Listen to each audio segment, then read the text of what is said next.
Let's get nasty on a Monday afternoon here in the Fast Lane. It is 101 ESPN. Andrew Marsh, Carey Davis, Jamie Rivers, Anthony, our guys out for a few days. A little family time, I think, a little relaxation. Before we get into anything, boys. I don't think that. I think he's camping right now. Yeah, family time. What could go wrong? His wonderful daughter, Madeline, has some camping things going. It's going to be out in the sweltering heat. What could go wrong for a city boy like our guy Stalter? New York, Chicago, Atlanta. Like I don't know if the great outdoors are favorable to our guy. He said he was going to try and convince Madeline to go to a hotel, but he's like, she'll rat me out. She'll tell her mom. Are you guys campers or glampers? So I grew up like camping, outside, but Canada's different. It's different. Like at night, the temps get down to like high 60s. You could be out with a nice pair of shorts and a hoodie on, Carey. And even at night, it gets a little cold. You get the sleeping bag. You'll actually zip it up because you get a little chilly. In the morning, it gets a little warm, so you unzip that sleeping bag. It's all good. Yeah. Like, it's not great, but I have gone camping one time in the state of Missouri in late July. It was terrible. Late July, as they say down south. And, that's it. Couldn't wait to get home? One night. Yeah. That's it. I'm done. We're done. Was it hot? Yeah, it was terrible. Yeah, I bet. First of all, you know my thermostat. I run hot. You run hot every day. Yep. Yeah. And I thought I got ahead of the game. Had like a little rechargeable fan. This was before like Ryobi and some of these old or Milwaukee. They came out with like really good you put the battery in, lasts like 4 hours. This was like a little thing that you plug in the wall, and I was like, I'm smarter than the game. No. Like at 11 p.m. Oh God. It was awful. I went outside. I tried to sleep outside because I was like, wasn't great. But so Anthony's doing a little bonding time with Madeline. We wished him nothing but the best and cooler temperatures, hopefully, for them. You guys have a good weekend? Oh, yeah. Hung out with some family and just chilled, man. Just did the 4th of July thing and did nothing at the same time. That's perfect. Well done. The fireworks were extremely loud. I think they're, I'm becoming an old grumpy man. Should be a time limit. Midnight, 1 a.m. I don't know. Go to bed, maybe. I don't know that you should still be popping fireworks. So a couple things. Police, come get him. Stop, take him to jail. Stop. That's Carey Davis. He's yelling at clouds again. Come get him.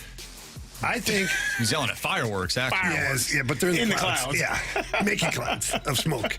But I'm okay for on the 4th, especially 250th birthday. Have at it. Okay, till 1, 2 in the morning. Listen, have at it. Really?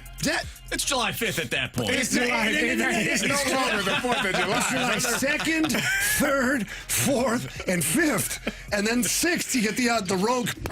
I was hearing them last night. It's still going to be going tonight. Yeah. So those are the ones that get me a little bit. Marshy, you have fun this weekend? Yeah, I did the same thing. I just hung out with family and watched a lot of sports this weekend. Watched a lot of soccer, watched a lot of Cardinals baseball. So it was good. It was a good weekend. I had a lot of fun. About fireworks, I was thinking about this. I don't know if it's because I'm older or whatnot, but I was watching the fireworks, and where we were watching them, it was just the fireworks. There was like no music or anything. Oh, that's a miss. I was sitting there, and I'm like, this stuff's kind of boring without music. Like, I want some like ambiance, some patriotic music in the background. It just wasn't the same. So we had a little get together at the Rivers house. Not a massive bash like we've had in the past, but it was still 20, 30 people there, a healthy crowd. We did do Canada versus USA in the pool Olympics again. Canada swept the board this year. Really? Although I don't know how fair it was. I'll just say that. Because it was me, my 30-year-old nephew, he's a former college D1 goaltender. Okay. My 2 sons who are athletes. My daughter, my youngest daughter is a real athlete. My oldest daughter, who's been around, she knows these games. We had a pretty stacked squad, but we're all Canadian. What are you going to do? You can't dispute that. So there was some pushback. Scott Rizzuto was there with his family. Okay. Of course, he was whining. Sounds like the Belgiums right now. Yeah. But we had the big boom box out front, Riz and I, and we blew up a lot of stuff with the music playing. It was great. Only to wake up today and hear about all the fireworks going on in the World Cup, gentlemen. What's going on? Why is everyone so pissed off about Folarin Balogun. Is that how he's Balogun? Yeah. Balogun, yep. Balogun. Why are they so pissed off? Because he's good and he scores goals, and they didn't want to see him play, and they hate on the U.S. of A. You know what I mean? They don't want America to do great in this World Cup. And when I think we were watching the game. Huh? What are they worried about? Like, USA hasn't, like, dumb question. Have they ever won the World Cup? No, I don't believe Like, even like 1910, 1912? I don't think they've ever won. Maybe we can get a text or an email from the guy that emailed you all on Thursday, and he can tell us how idiotic we are for not knowing these things. But people are upset because the red card was rescinded. In my opinion, that wasn't an intentional red card type of play. It didn't feel intentional. It was they were battling for the ball. He stepped on the player's ankle. He got him good. It happens.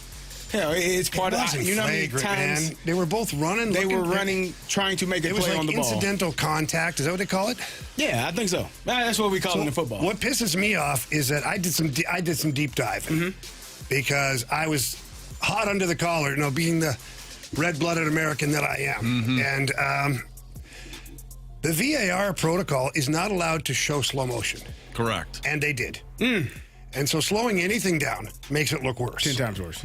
And so that was a violation there. But then I did more diving, Carey, and I found out that in this World Cup, this one, not previous World Cups, this one, 4 other players have had red cards, suspended, or just didn't carry them into the World Cup. Really? Cristiano Ronaldo. He did something so horrible. He got a 3-game suspension. Oh, I did hear about that. Yeah. He served 1 game, and then the rest of the other 2 matches have been suspended. Yeah. Remember that? Suspended? Just like our guy here, Balogun, suspended. Nicolas Otamendi for Argentina. Pretty good team, pretty good player. They just decided that his 1-game suspension wouldn't carry over to the World Cup. Okay, so that's 2. 3, I'm going to botch this one. Moses Caicedo for Ecuador. If I mispronounced that, I apologize. Apologize to Moses' family. His family, his friends, his fans, all that stuff. He also had a 1-match ban, did not carry over into the World Cup. Then Tariq Salman for Qatar. He had a 2-match ban. 2, Carey. They moved it away from the tournament, so he'll serve those games at another time down the road. It's amazing how that works. And our guy, Folarin Balogun, all he did is compete for a loose ball, and he got a red card that was not deserved. And now Belgium, they're crying their tears into a Belgian waffle today. It's not just them either. It's the whole, UEFA. They had a whole statement about how this is all BS. Shouldn't you find something bigger? It probably is BS. Okay, probably. But FIFA, by the way, do your research on FIFA. There have been payoffs and bribes, and allegedly, of course. Allegedly, of course. There's countries that have paid FIFA, allegedly, to get the World Cup in their country. There's stadiums that have been built through money through FIFA, allegedly. It's like the world's dirtiest secret. Allegedly. Of course. Thank you, Andrew. Yes. So to have a 1-game suspension suspended, which means he'll serve it later on. Well, here's the thing. Who cares? If he does end up getting carded, then it's like probation, essentially. Yeah, if he gets a yellow card, he's out. And from what I understand, it doesn't require a red card today. If he gets a yellow card, they can toss him out. So I don't see the big deal. If I'm Belgium, what are you doing? You're one of the best nations in the world at soccer. You're highly ranked in the top 10, I believe is what I saw the list. What are you worried about? Well, you're best worried on about best. Let's go. Yeah, but some people would rather play a team without their key players if they can avoid it. Can you really celebrate if you beat a team without one of their best players? I mean, depends on who you are, Jamie. And I think that the Belgians would prefer that this young man wasn't playing. I have no issue with it. Again, I didn't think it was a foul. I didn't think it was that egregious of a play. They're both battling for the ball. I don't think he was intentionally looking at that player's foot or trying to harm him or cause injury. So I have no issue with the red card being suspended or rescinded or however they want to play it. You red card him 10 weeks from now, whenever whenever.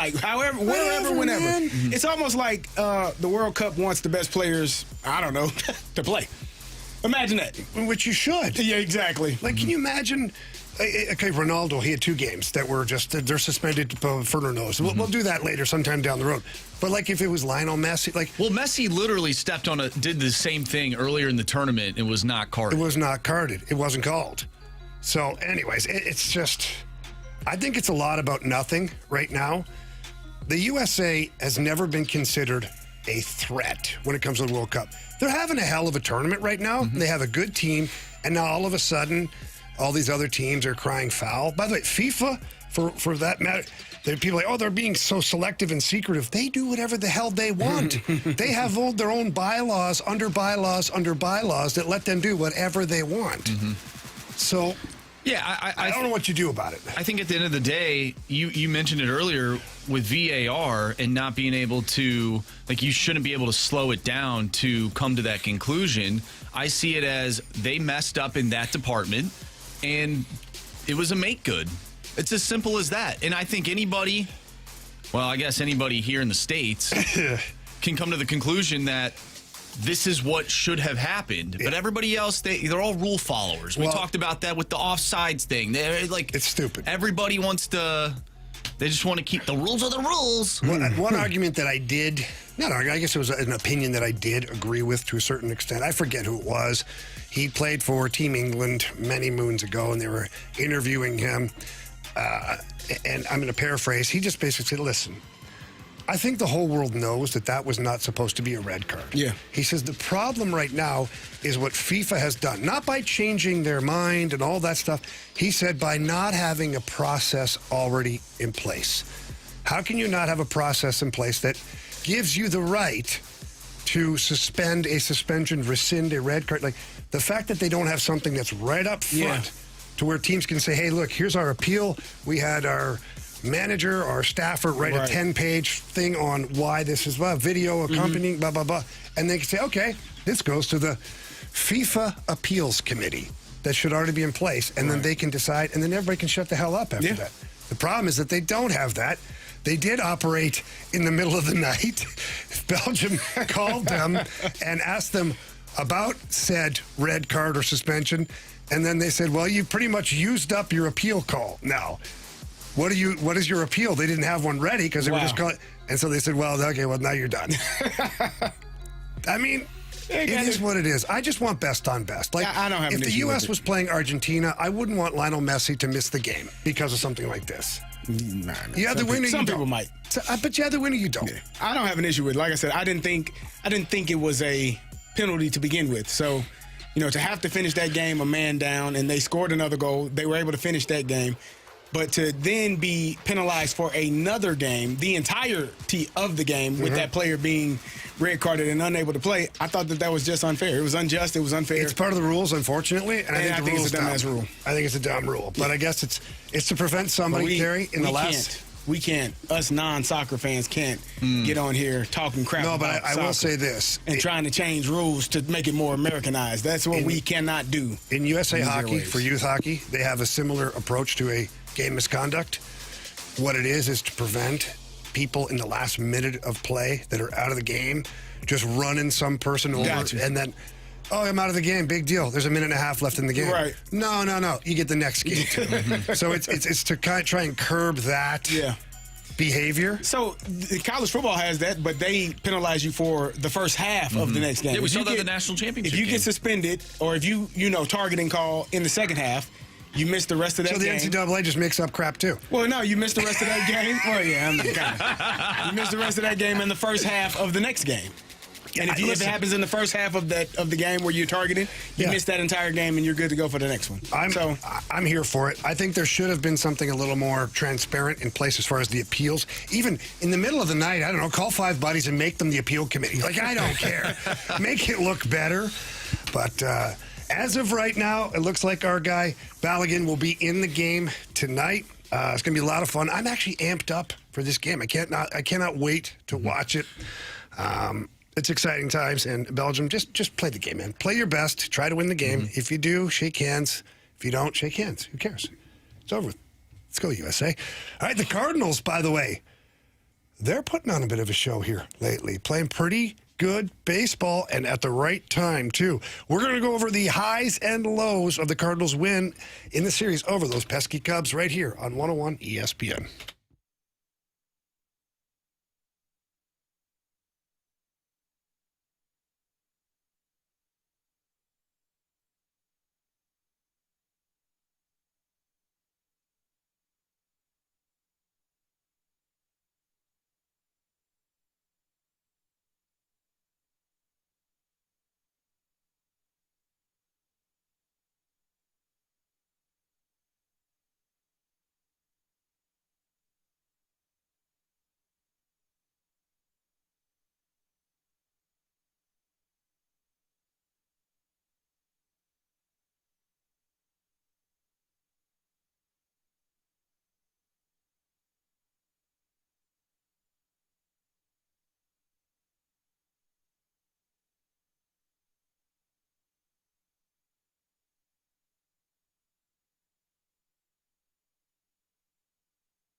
Well, the Cardinals with another big series win against those pesky Cubs up at Wrigley Field. Put the Cardinals in pretty good spot back into the playoff discussion. Carey Davis, Gene Rivers, Andrew Marsh here for you on the Fast Lane. Our guy Anthony out until Thursday, I believe. I think so. So, boys, all right. The Birds on the bat doing some damage here. What were your highs and lows for the weekend? Carey, let's start with you. Let's start with 17 runs, man. Let's start with everybody, and this is coming off of the Cubs, who I think just scored 23 runs maybe the day before. And then to give up, it had to be. I mean, I would think the hitters were tired, but the pitching must have been tired as well. The Cardinals showed up and showed out. That was an outstanding game, the 17-1 victory. This when this offense is clicking, they are fun to watch. I think that I think we've talked about it, all season, that we all would like more from the pitching, the starting, and the bullpen. But when this offense is clicking like they're clicking, they are a tough group to beat. So for me, that game, along with winning the second game, and then the finale yesterday, even though they lost 6-4, they were able to tie it up they were able to take the lead with a Jordan Walker home run. Like, they put themselves in a position to win that game. The bullpen failed. They failed them, but it's part of the game. I think that this team, for me, is kind of what I expected them. They are a good team. They're a fun team to watch. And if you score that many runs over the weekend, hell, I expect you to have a pretty good outcome. Marshy? Yeah, I think it's hard not to look at the offense and say that was not the high, right? Like, the high is the offense. Mm-hmm. It was incredible. Even going back to the series against the Braves, we really didn't get to talk about that series either because we were off on Friday. But, they put up a ton of runs on Thursday night as well to get back into that game. They go up early in the first inning, and then they give some runs back. Obviously, Dustin May got hit with a comebacker, and the Braves end up putting him up 5 runs. But then the Cardinals come back, and they ultimately win 3 in a row. And then yesterday was just annoying a little bit because the defense has been so good all season long. And then Jose Fermin throwing a sidearm throw to second base. No. I've never been a fan of him throwing, like, he does it in the infield. He'll throw it like sidearm. He threw one over to first base like that as well. It was an out, but the throw to Weatherholt that ended up in right field or in center field was a bad throw. And then JJ's got to be ready for it. He tried. And then Jordan Walker, I thought, great throw. And Fermin got to pick that. He's got to stop it at least. He's got to catch that. I thought it hit something because he missed it so poorly. It looked like he was maybe going to make the tag and just missed the ball completely. Like, forgot the ball? Probably. And I think they gave the error to Jordan Walker, which would piss me off. Like, catch the ball, brother. And that allowed another run to go in. But all in all, was it 26 runs scored, 5 runs allowed? Like, that's a really good weekend. That's where I'm going. For the St. Louis Cardinals. I'm going with the starting pitching this weekend. Mm-hmm. In particular, the 17-1 and the 3-0 games. Andre Palante. He keeps battling. Yeah, he's 5 2/3, 0 earned runs. And then Leahy, he's actually turning into what the Cardinals thought he could turn into. We doubted it. I know I did. How many times did we all talk about, let's push him back to the bullpen. Maybe he's that good arm out of the pen. He goes 5 innings, 0 earned runs, 6 Ks for shutout baseball. Mm-hmm. And the Cards end up closing that one out. And Matthew Liberatore, he continues to battle along. He's not the main issue, but it's 1 inning though. Like, it was the first inning. The first inning again. When he walked a couple of guys, he hit a batter. It's like he gets jumped early in the game. Yeah, they get after him. Yeah. Yeah, so it's a difficult. He hit 2 batters, I believe, and walked one. Like, it shouldn't have been there. Okay, maybe not. But when you start off an inning that way, it's generally, downhill from there. But he was able to battle back. He was able to get the lead. He's been able to lock it in after things like that. It's weird. And then I think it was the 5th inning that he ended up getting pulled, and I believe that was when the 6th inning. Yeah, the 6th inning. Because he walked a guy, gave up a hit. There you go. And then that's when Swanson came in, gave up the hit, and then that's where everything went downhill with the error. Yeah, he ultimately, I know Swanson gave up the tying run with that base hit, but he had 1 out and should have been out of the inning. The Cardinals go to the 7th tie ball game, and they ended up putting up another run later in that game. So who knows? Maybe if that error doesn't occur, or 2 of them, the Cardinals end up winning and they get the sweep. So I don't know. Based on that, what are our lows then? Because it seems like overall pretty darn good weekend for the Cardinals. The lows, the defensive play by Fermin, by Fermin, I think are a low. I think, obviously, the bullpen and Matthew Liberatore not able to get out of that 6th inning and then losing the lead and eventually losing that game between him and the bullpen, that's a low as well. But, I think that's like splitting hairs. Like, you're just picking at certain things. I think the weekend as a whole, Anthony, was really good. Marshy, you got any lows? Not really. I mean, you look at Friday, it was almost a perfect game. And then Saturday, they shout out to the guys for battling through that fog or whatever the heck was going down there at Wrigley Field. I was watching the game. That's almost unsafe. It was. Not almost. I think it's very unsafe. Imagine you get a hold of one that goes out to the outfield. You have no idea where this is coming from. You could see, they were doing the hero cams on some of the players on Mason Wynn and J.J. Weatherholt. And they're like, I can't see. This is not safe. It is definitely dangerous. I wouldn't worry about the outfield. I'd be worried about a line drive scorched right at me if I'm the third baseman or the first baseman. 108 miles an hour off the bat. See it. You can't see it. I don't know where it is. I heard it. You're going to feel it. Now I feel it. Yeah, outside of the Fermin, the sixth inning yesterday, you really can't find a low from this weekend. No, you went into Wrigley, a team that has been very hot, and you beat them twice. You took the series from them. You had a chance to sweep. Obviously, they didn't get that done, but I thought it was a really good series for the Cardinals. You take 2 of 3 against the Braves, and now you set yourself up nice against the Brewers. You have 5 games in 4 days. With the doubleheader.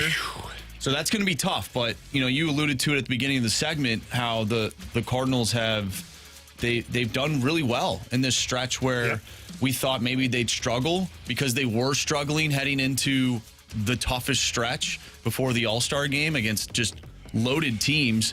But they've done well. So hopefully they can continue to do that. Well, hopefully they do, Marshy, but they do have their hands full starting tonight, like Marshy said, 5 in a row against the Brewers. We will get into that a little bit later on in the 4 o'clock hour. We're going to have our entrance survey. But coming up next, man, some interesting stuff has been happening in the NHL. And I had to ask myself, have Doug Armstrong and the NHL salary cap created a perfect storm?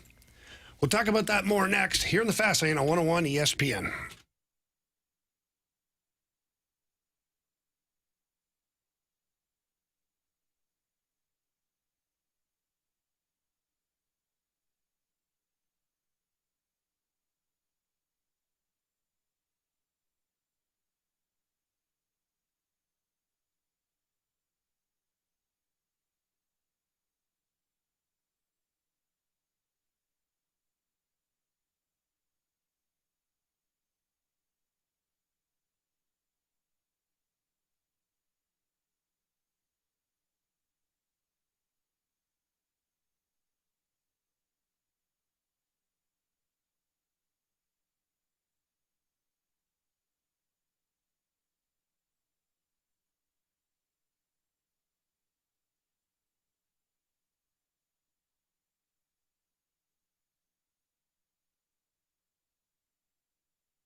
101 ESPN Sports Center.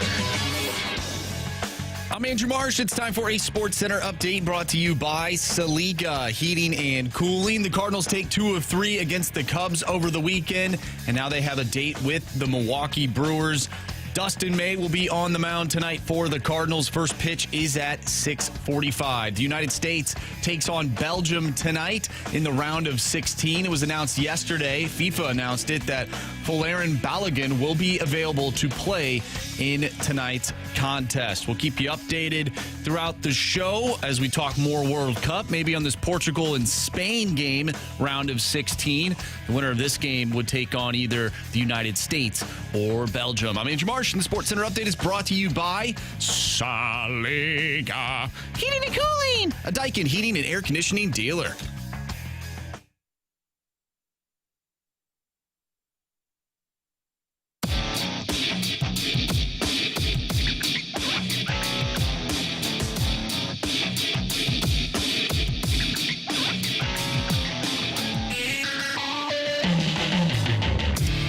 Well, Doug Armstrong, in my opinion, started a trend that he was unaware of when he offer sheeted Philip Broberg and Dylan Holloway. And I think if we just recap that situation for a second, go back a couple of years ago, a couple of off seasons ago, Army had said that him and his staff had been working diligently over the course of time to strategically pick players that they were interested in, but also it seemed like he targeted a team that was up against the salary cap.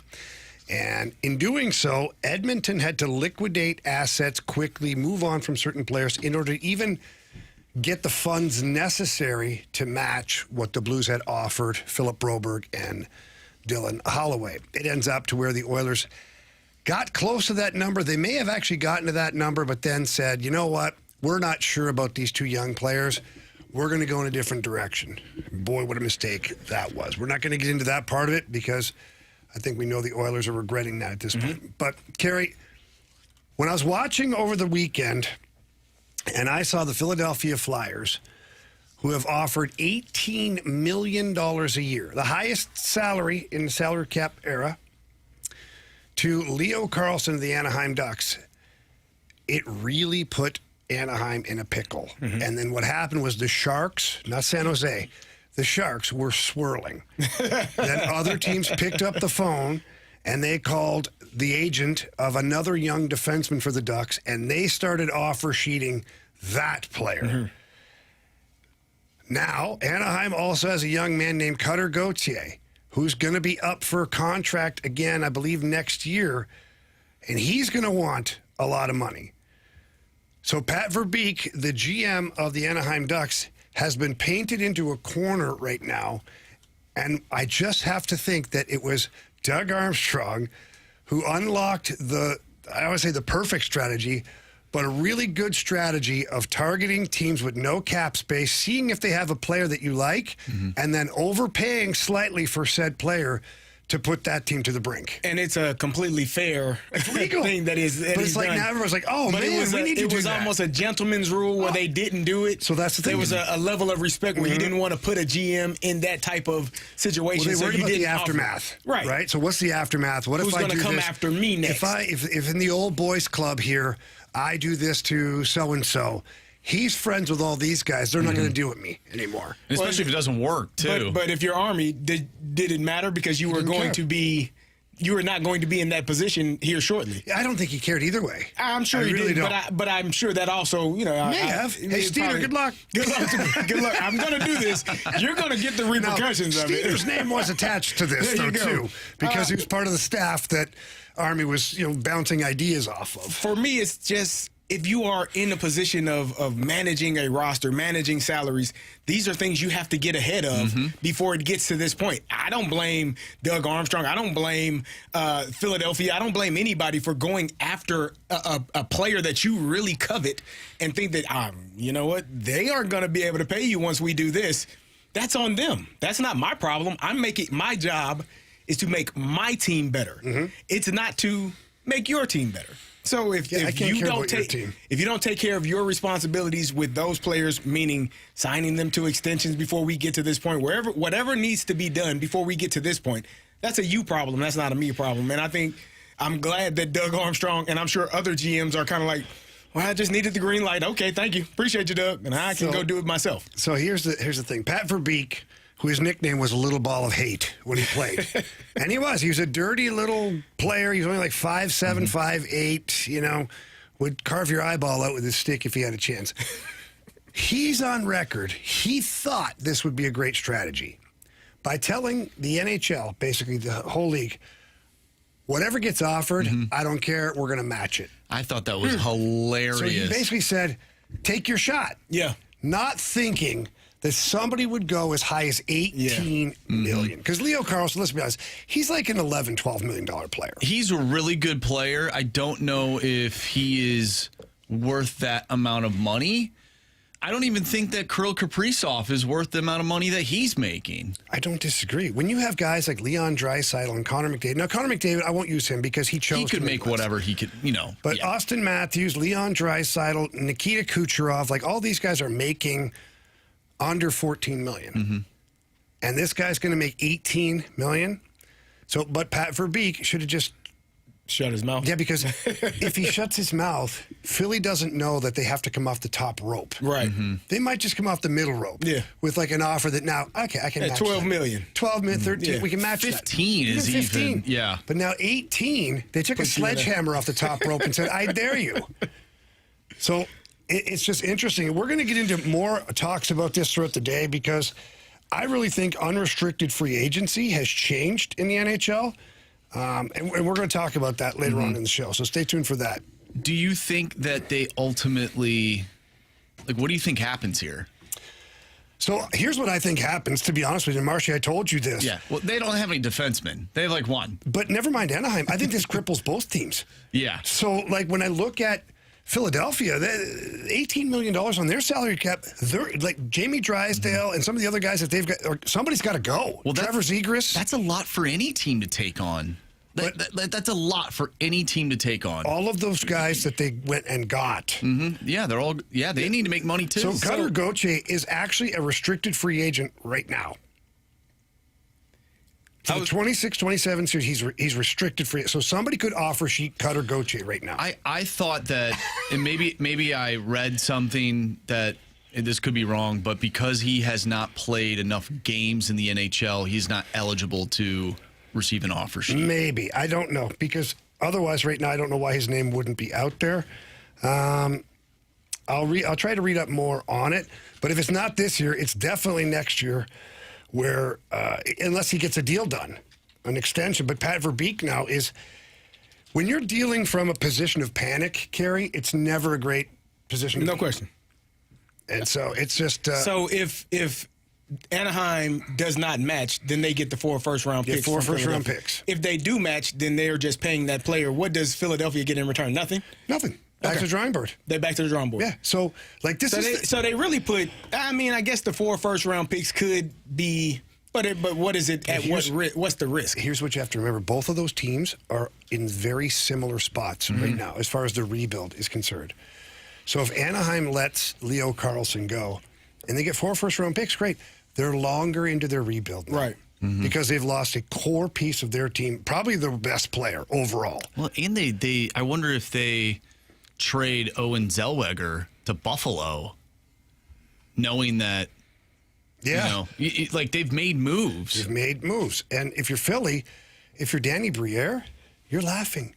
Because Philadelphia fan base, as we know, we're aggressive. We don't care. We hurt people's feelings. We play to win. So even if Anaheim matches, our guy, he went for the jugular. Yeah, man. he tried. That's our guy right there. That's a flyer. Either way, Carlson is getting this 5 years, $90 million. Yeah. He's good. Now, I don't give a damn where I play at. Almost all of it is signing bonus. That sounds good to me.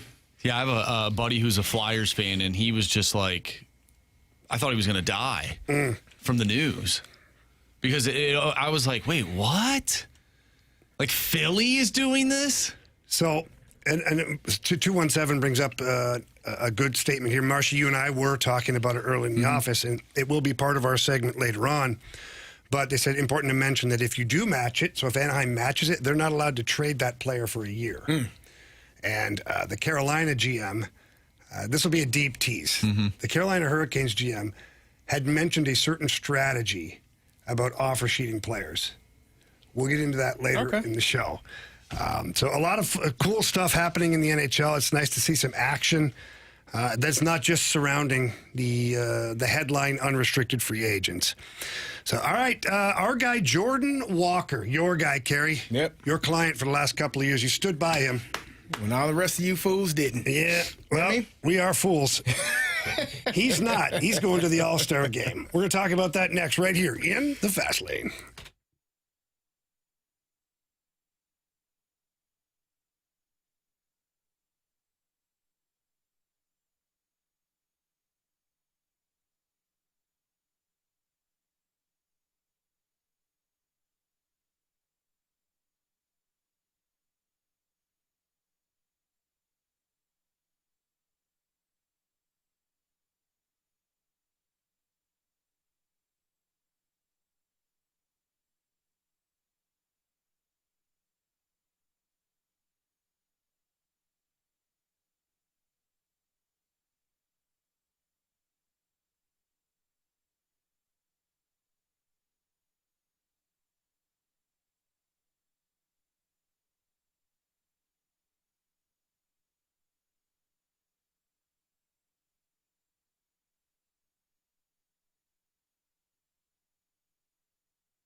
is hammered. Deep left field, Jordan Walker into the bleachers.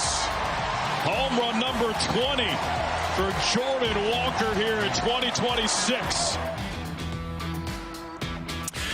All right, that was Jordan Walker over the weekend with a bomb, having himself quite a year. Carey Davis, in fact, he's going to be an all-star. He is, How man. do you feel about your boy like that? Huh? Your son. Your son. Your client. It's very... I'm very proud of him. I'm happy for him. Yeah. I'm like watching... It's like watching, kids that you coach. I've never coached them, but, you hear all of the news and all of the reports of the expectations. And sometimes when you have those high, lofty expectations, it can be a lot. You can have the highs, the lows. I'm sure Jordan, like most people that make it to the professional level, probably never struggled at any point in their high school, college, minor leagues. They were never doubted, They that's were for sure. never doubted because you've always been one of the best players on every team you've been on. And to go through the last few seasons in the way that he has, I saw a stat yesterday. The numbers compared to, was it 24 and 25, in comparison to this year alone are, it's blowing those numbers away, obviously. So, for him to just have the mental fortitude to deal with all of the things that he's dealt with. Right now, he's leading the league in RBI. He's tied with Yordan Alvarez for RBI in all of Major League Baseball. He's doing a fantastic job. He's almost at 100 hits right now. I think his career high is 116. Like, we still got plenty of games left to be played. You can give all of the accolades and all the superlatives, all of the things, that you can say about him. But for him personally to go through all of the things he's gone through the last couple of years, just the amount of doubt to have to deal with when you're, again, not a person that I'm sure has been doubted at any point of your life playing this game, to be able to come out of that and be an all-star this year, I think is you tip your cap to him and tell him congratulations. Obviously, this hasn't gone unnoticed because we've seen it throughout the season, but for him to make the adjustments at the plate, obviously we're seeing that right now. But I think for me, watching him in the field, too, has been awesome. That's another aspect that maybe we don't really hone in on because, we expect him to just mash baseballs. But this dude was not an outfielder. No. Like, if you remember his first few years as a right fielder, we were like, oh, my goodness. But this guy's awesome in right field. He's making all these great catches. He's throwing guys out. He's got a heck of an arm. Gosh. Like, he's been fantastic, not only at the plate, but in right field as well. Yeah. Let's just be clear here. So many people jumped off the bandwagon so fast. Me included. Yeah, me too. Right there. Right. I broke both ankles jumping off the bandwagon. We were like Anthony when he was trying to get on the Detroit Lions bandwagon and he fell off. Well, no, they shoved him off. Oh, did they? Okay. I thought you were going to say like when Lair was supposed to catch him and he broke his heel. Kind of, yeah. And I think that throughout all of this, not everyone, some people, me included, just forgot how young he was. We just forgot. And I honestly think that past comments from front office members before about other surefire star players in the Cardinals organization, players that they were hung on to for dear life and then didn't pan out, I think that affected at least my confidence in what they had picked in Jordan Walker. And I'm so glad that he has stuck it where the sun don't shine. I am, because he comes across, and from everything that I hear, as a tremendous young man, and from what Ollie has talked about, he has put in the work. He's figured it out finally. He's finally figured out what it is to be a pro, and he's had some tough goes this year. Yeah. It hasn't all been roses for this kid. But the difference is he now has the confidence and the mindset because of his habits and his process that he defaults back to what makes him good, and he gets out of that slump. Well, I feel like that is where, when we had the question at the beginning of the season when he was on a tear, we were like, is this version of Jordan Walker real? Uh-huh. I almost felt like he needed to go through a few slumps to see him get out of it, to really know, okay, this guy's legit, because he could have easily reverted back to the old player that he was when he went through these slumps. But especially with his headspace. Yeah. It's so easy to fall back into oh man, here we go again. Oh, they're right. But so that's when you know that you're a consistent baseball player. You're going to fail in this game. Yeah. You fail the greatest players ever failed 70% of the time. Yeah, true. Yeah. I think one of the reasons why I didn't jump off of the bandwagon when everyone was feeling like, oh, this guy. One thing about it is, and Jamie, you know this to be true, when you are extremely athletic, when God gave that person something that he didn't give 99% of the world, like they usually figure it out. It was no real concern for me in right field because he's extremely athletic, God-gifted, and would be able to figure it out. It's just getting the reps in. When you're not new to something, when you're not familiar with something, it's awkward. Mm-hmm. It's different. Your body is not used to the mechanics of moving in a certain way. Obviously, the arm is there. Then the fielding picked up. You're like, okay, this guy can cover a lot of ground. He's big. He's fast. He got a good, strong arm. And at the plate, I never was concerned because when he did hit the ball, he hit it 100+ miles per hour. Yep. At some point, man, it's going to go a long way. And the notion that, well, he needs to work on his launch angle. I've said this for 3 years now. I heard Albert Pujols and I heard Alex Rodriguez. Both guys have a ton of home runs. Say, I never cared about launch angle. I'm probably going to listen to those two guys as opposed to somebody that tells me, well, 40% is the optimal angle that you want to hit. Have you ever hit home run? Why'd you go white guy voice? Because it's not, that's a nerd voice. That could be a black nerd. No. That could be a nerd. It's a nerd. It could be. It's true. It's not a racial. That's a nerd voice. But you looked right at me when you did it. Yeah, I mean, you're. Who else is he going to look at? I'm looking at you guys. That's my nerd voice. The 38% launch angle is the optimal angle for hitting a home run. Have you ever hit a home run? Well, no, but I've done a lot of study. Okay, I'm going to listen to the two guys that have 1,300, 1,400 home runs between the two of them, as opposed to you, sir. No offense. So when I heard that, I always felt like this young man would eventually figure it out. He's got something that no one else, most of us, and I'm included, 99% of us don't have. The guys in the major leagues, a lot of them do have it, but most of us that are watching don't have it. And he hits the crap out of the ball. Yes. So eventually, when you unlock whatever that is that needs to be unlocked, and most of it, in my opinion, was the confidence. Mm-hmm. You gain, which is more important. Do you think some of it was him growing into his body? I think that's a big part of it, too. He was a massive human being at a really young age. And that's a part of it, too. You know this like I do. Guys grow, and then they're like gangling. Their bodies and limbs like Bambi's. You're like, what the hell is wrong? But they have not figured out their body. And normally, you figure that out 23, 24, 25. 25. 25. You are. Yeah. He looked bigger coming into this season. I don't know if it was just me, but he looked huge coming into this season. His body, he looked like he lost weight, but it's more toned. Yes. Right? It's not. He's probably working out the right way, finally. Correct. It's not the and I don't think he was chubby, but it's not the baby fat, what we would call. He was bulky. For younger kids. It's like, okay, crap, I'm going to get in this weight room. I'm going to trim down 10 to 15 pounds, maybe add 7 of it back on with muscle, but my body looks completely different. And I think all of those things have helped him be where he is now. Well, we're certainly happy for Jordan Walker and the Cardinals. It's nice to have a couple of All-Stars, one being Jordan Walker, the other being Ollie Marmol. And this audio is a little long, but I think it's worth the listen. This is Ollie Marmol letting Jordan Walker know that he is an All-Star for the first time. All right, I don't have to remind anybody in this room, this game is hard. And there's a ton of ups and downs and, twists and turns in this game. And so many times where we get in a place where we doubt ourselves.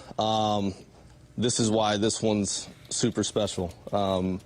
This All-Star selection, J-Walk, isn't about, in my opinion, 3 months of production, brother. This is about 3 years of perseverance. And you've done a hell of a job. This whole entire room has seen this dude get criticized, sent down, a ton of people doubting whether you would ever become the player that you're becoming right now. And through that entire process, you have stayed true to yourself. That's special. Last week we talked about, man, just confidence you borrow from results, disappear with results. But when you draw it from who you're becoming, nobody could take that from you, dude.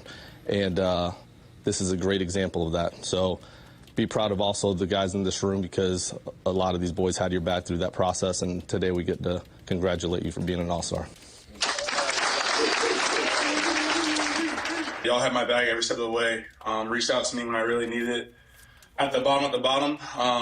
But, I mean, I don't even know what to say, man. It's truly an honor, and y'all are with me the whole way through, so it means a lot. I mean, I'm almost in tears right now because just y'all know how hard it was for me, for sure, these past few years. So, I mean, it means the most I can celebrate with you all. So I appreciate you all. Thank you. Thank you. Pretty awesome stuff there. And that's what it's all about. Like, Carey, you know this. Like, players have to lean on other players and coaching staff because, let's just be real, the outside world doesn't care. Like, no. Even some of the stupid stuff I've said, being negative about Jordan Walker, being negative about this player, we're critiquing, we're sitting there, we know more than the guy next to us. We don't. Right. We don't. But the guys in that room, they know.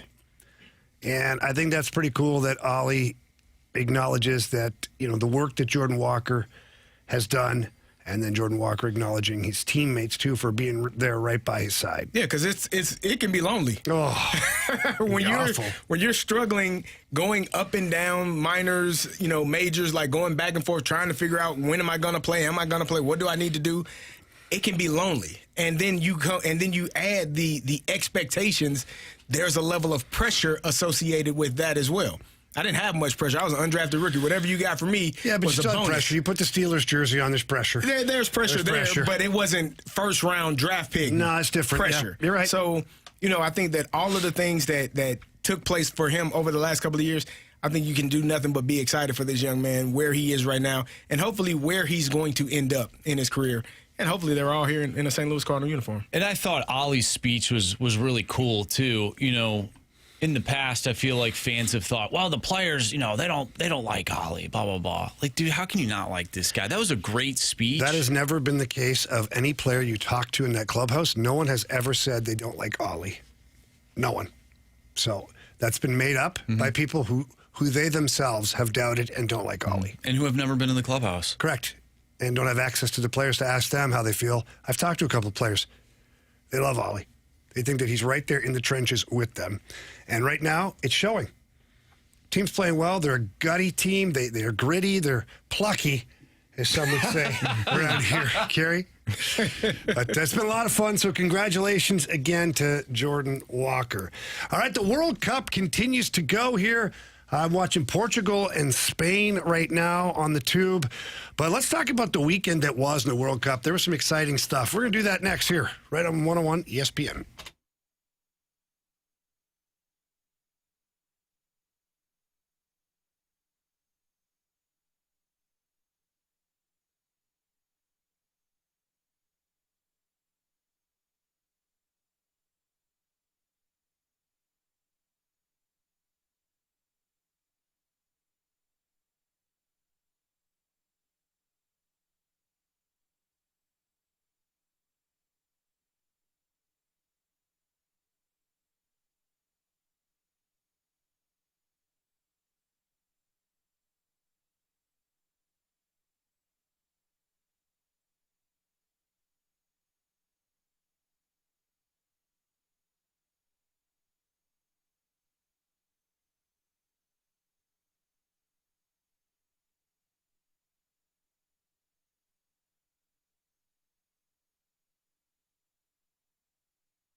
It's a Fast Lane here on 101 ESPN, and man, the World Cup has been fun. We have said this a number of times, Carey, and everybody here on the show. We don't pretend to be the world's biggest soccer fans, but I am into this crap. I am into this, man. There has been a lot of fun things to watch. Every round seems to provide something new. And Argentina, they were up against it against Cape Verde, a total underdog team, and they almost had the upset there, and Argentina had to pull one out of nowhere for that. Did you see that game at all? I didn't see that one. I was actually watching a little bit of the Mexico-England game last night. It was a great game last night, too. And Mexico, I mean, they had so many opportunities there. It was plus 11 minutes of stoppage time. Like, they were trying everything they could to finally get that goal in. And I think the cool part about, obviously, it was in Mexico City also, which, you know, it's kind of a home field advantage for Mexico, but they came up a little bit short. To me, this has been, like, we have often talked about, what's so excited about soccer? They score 3 goals a game between both teams. There's no score. But when you watch it, and you get close, and you're like, "Oh, they're by." It is thrilling to watch. Yeah, like, it is very exciting. And then you see the highs and the lows of it. You see, you know, after that game, some of the Mexican players they were in tears because they know that opportunity to win the World Cup is no longer there for them. And then the England players, they're ecstatic. They're excited about, you know, moving on and having another opportunity to continue to play. So this for me has been. I didn't expect to be into it as much as I have been, but it is awesome to watch. Yeah, so to be completely honest, I'm really into it now, but like in the round robin stage or the pool play, it's fine. Yeah, it's fine. Like, it was on, you know, it's fine. But once it gets to the knockout stages, I am glued to the TV, man. We are watching 2 soccer games a day at the Rivers House right now. By the way, I'd never had that on my bingo card before. And I want to talk about this Norwegian team. Oh, yeah, Holland. This guy's a freak, by the way. He's 6'5". 6'5". He walks around the field, acts like he doesn't know where he's going, what he's doing. He's not a part of the play at all for 88 minutes of the game. Yeah. And then all of a sudden, 2 hard strides and a header into the net. And then he gets the ball again and he scores twice. Like, it's wild. He had the most nonchalant goal it wasn't last night. The header. But yesterday. Not that one. It was the second one where he just had the ball and then all of a sudden he was just kind of standing there and just rifled one past the keeper. How does that guy have that much time and space? So I just say, hey, Brazil, you may want to check the scouting report for one thing. Right. But he's been super entertaining. That Norwegian team has been fun to watch. That goalie for Norway, I think he stopped a penalty kick like 10 or 11 minutes into the game. Well, and that team also, they had almost, I believe, an own goal. No, maybe that was the England game. It was England. I can't remember. It was Stones. The guy almost put it in his own net. Kicked it back, and he had the dive and whatnot. But a lot of these goaltenders have been fantastic. You want to go to the Cape Verde Argentina game, that netminder, I think he's like 40-plus years old. He was fantastic. He was great. He was having a great day. That was a fun game to watch. That kick on the near side to tie the game for Cape Verde was one of the prettiest goals I've ever seen watching soccer. Just from like maybe, you know, not like a bicycle kick or any of that stuff, but just the placement of that kick and how far out it was. It was really cool to see. There were a lot of great games over the weekend. Yeah, so in that game in particular, we talk, of course, Holland, all the talk is going to be about him and, you know, his freak talent that he has. But even he, post-game, talked about the Norwegian goalie again. And I know we're not big nerds as far as statistics here in the Fast Lane, but expected goals in soccer is a pretty good stat because there's so few shots on goal. And Brazil had 2.61 expected goals and only scored 1. That's how good he played. And the one that they did score was a penalty kick. A penalty kick. Yeah. So he had 4 saves in the game, and he stopped a penalty kick, which is incredible when you're talking about goaltending in football, as they say. And then, you know, we could talk about the Mexico game. Hey, Mexico, you had every opportunity to win that thing. You had a bunch. Couple things. One, you fell asleep on defense. How the hell do you fall asleep on defense? And then your goalie has no choice but to come running out, and then he mistimes it, and the guy scores an easy goal, or he gets the penalty off of that one and scores a goal. What are you doing? And then every time Mexico, Carey, and this is no disrespect to the Blues, but they're going to get drugged into this one right now. As Mexico would come up the pitch, there's areas for them to put the ball and to outnumber England. They wouldn't do it. They'd get all the way up to the box, set up, and then pass this ball around, looking like the Blues power play at times last year, passing the puck around the perimeter, nobody to the inside, no shots on goal. And they try it. Number 23, don't know his name, no disrespect. They get it to him on the low side of your TV screen, and he try to kick across.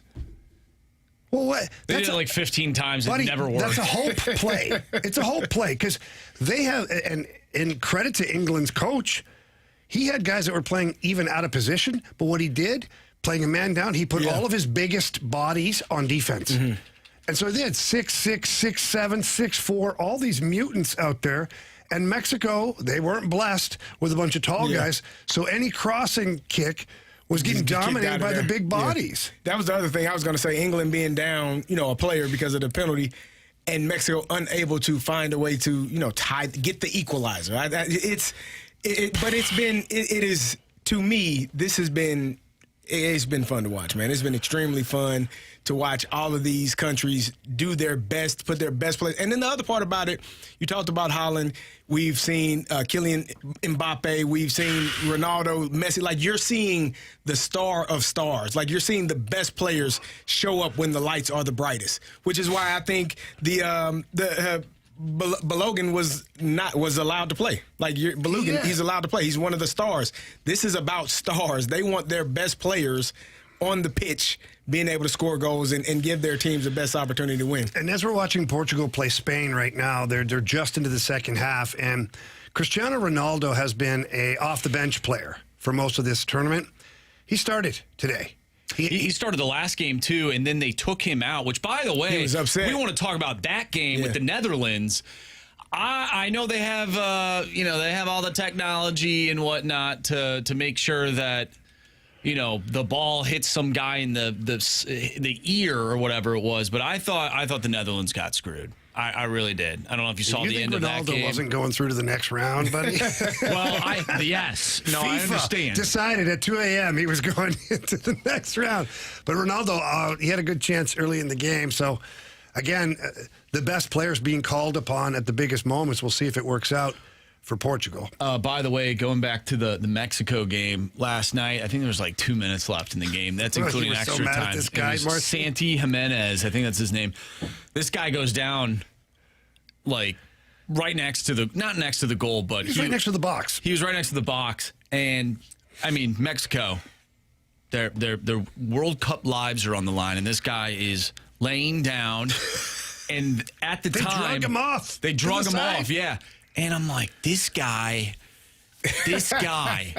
what are you? Get up.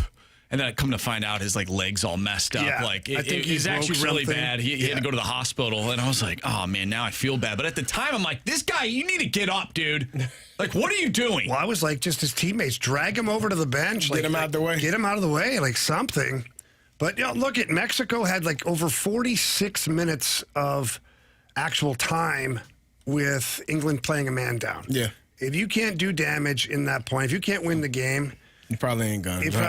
England deserved it. By the way, I said the Netherlands. It was Croatia. Thank you, 801. Croatia is the team that I was thinking of that got screwed over by Portugal. Yeah, well, that's fine. They still got my spleen, so frig them.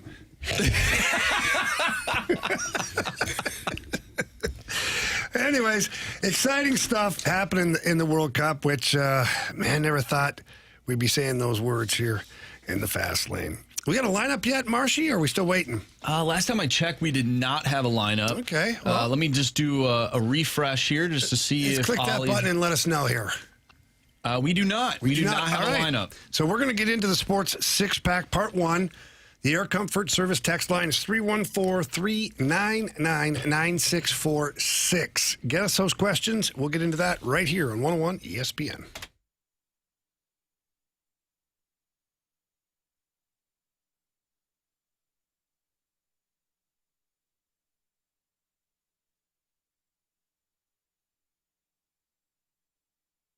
Selling your house can be super stressful, and if you're planning to get your home sold before the summer comes to an end, that's always stressful. Are you needing to sell your home and settle into a new home by Labor Day? Maybe the kids, you want to get them settled in before school starts in the mid to late August. That is also stressful, and getting the right price for your home can be stressful and difficult. This is why you don't just trust any old realtor. No, you trust Gloria Liu with your home sold guaranteed realty. Gloria is the best in the business, and she has been in the business for over 20 years here in the St. Louis area, and she just understands what the market value is of your home. And so when she sits down with you and discusses the price of your home, she prices it in order to make you the most money possible, but also sell your home quickly. That way you're not stressed out. You're not into August wondering if you're going to sell your home, and then you got to rush to find another house. No, don't go through that. Just pick up the phone, call Gloria Liu, tell her Jamie Rivers sent you in. Her number's 314-325-6888. Again, that's 314-325-6888, or you can always visit GloriaHasTheBuyers.com.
Noise means it is time for the lineup game.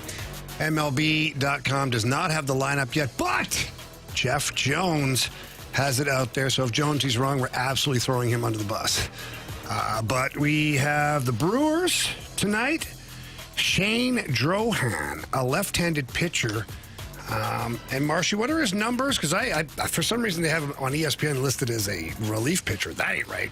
Okay, so for this season, he is 3-2. He's got a 3.12 ERA with 59 Ks. In his last outing, he went 5 2/3 against Cincinnati. Gave up 6 hits, 2 earned runs, walked 7, but walked 1. Wow. Wow. He would have walked 7. He walked 1, struck out 7. Okay.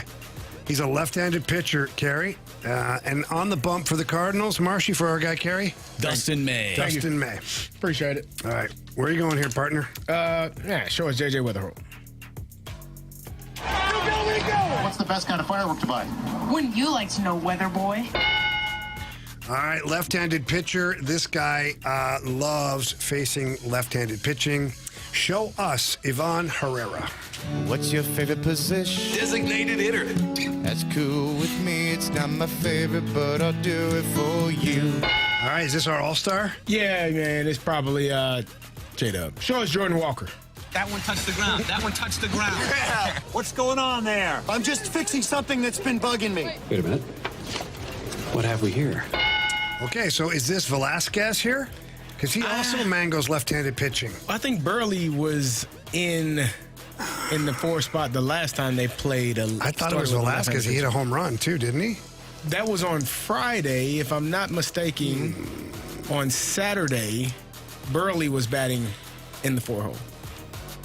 I think it's Velasquez. I think it's Burley. They put Burley. Marsha, you're the tiebreaker. He knows it. Well, I know. Do you guys want to have some insight? Because they faced 2 lefties back-to-back. Yeah, Friday, Saturday. Yeah, and Velasquez. both lineups look different. Okay, so tonight's a lefty. Tomorrow night is not, correct, for the Brewers? I think it's Burley. Burley went I 2 think for it's 4. Velasquez. Burley went 2 for 4 against Shota and Managa. If it's not Velasquez, where are you putting him in then today? Why are you putting him in? Because he's a right-handed bat that mashes left-handed pitching. He didn't bat against the lefty on Saturday. I think they have more. Alec Burleson is like 5th in the major leagues in RBIs. Come on, man. No, I'm not doubting Burley. I'm just trying to find a spot for my guy Velasquez, who clearly you don't like him. No, I love Velasquez. I don't think you do. No, I do. I'm not feeling that. I All right, think go it's ahead, Burley, Carey. though. Show us Alec Burleson. That's ridiculous. You done pissed me off now. Show us Velasquez. Man, I'm glad I called that guy. Welcome back to the show. It happens. It does. All right, so who's here then?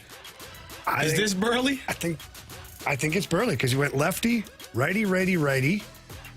You go lefty. Mason Wynn at 6. Yeah. Newt at 7. No? I don't know if Newt's playing. I don't know. Well, no, Velasquez probably in left field because Herrera's probably not catching DH. Dustin May. Yeah. But who the hell is Paez? Maybe Jimmy Crooks. Maybe Yeah. Paez. Paez Left-handed would be pitch probably 9. Paez. Well, Church is in the lineup too. He's in center field. Yeah.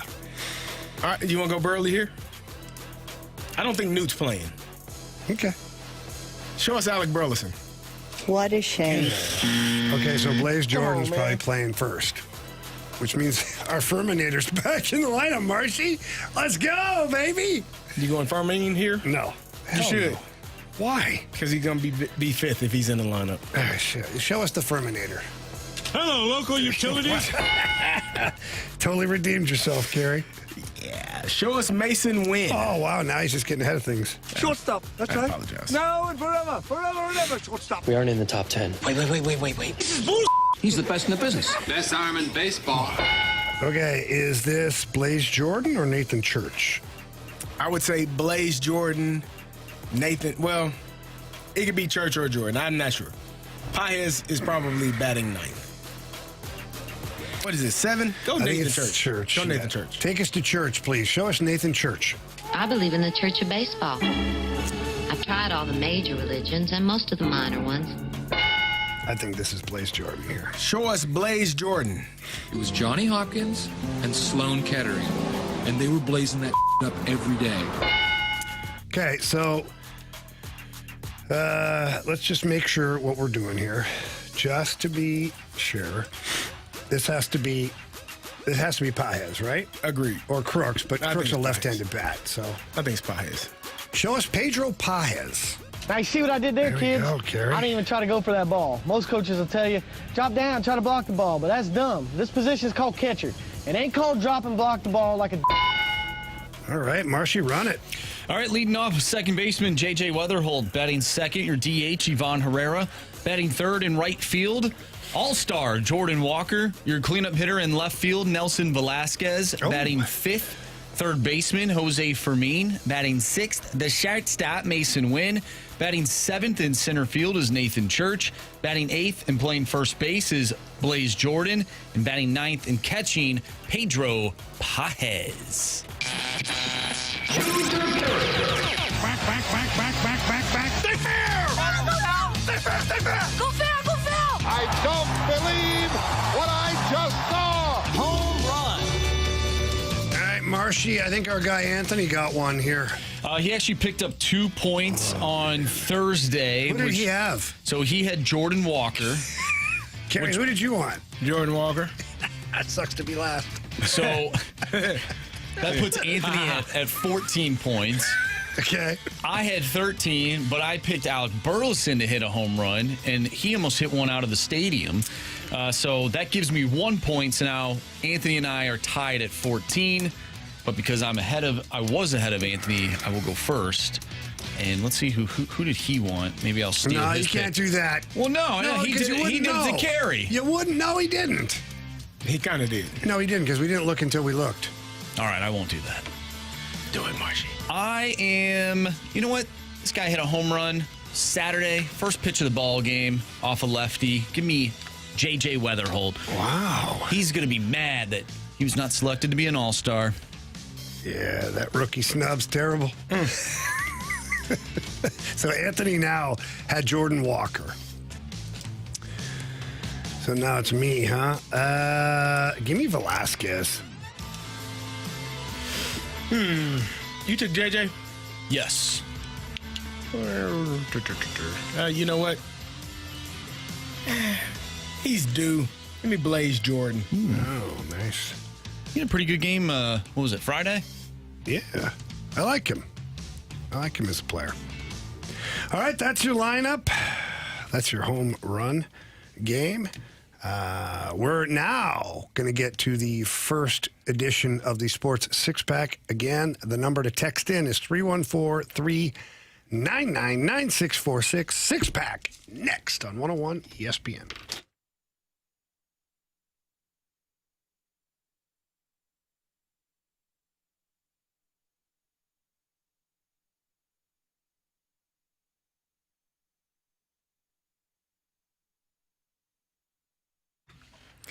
On the biggest stage in the world, FanDuel is changing the game. Because sometimes your player gets subbed off and your bet goes with them. Not anymore with FanDuel Super Sub. If your player is subbed out, your bet stays in. That's right. If your player leaves the match, your bet continues on with the substitute. That is FanDuel's Super Sub. So you're in it until the final whistle. All you have to do is visit FanDuel.com/local to get started now. That's FanDuel.com/local to get started now with FanDuel Super Sub. If your player is subbed out, whoever he is, your bet stays in.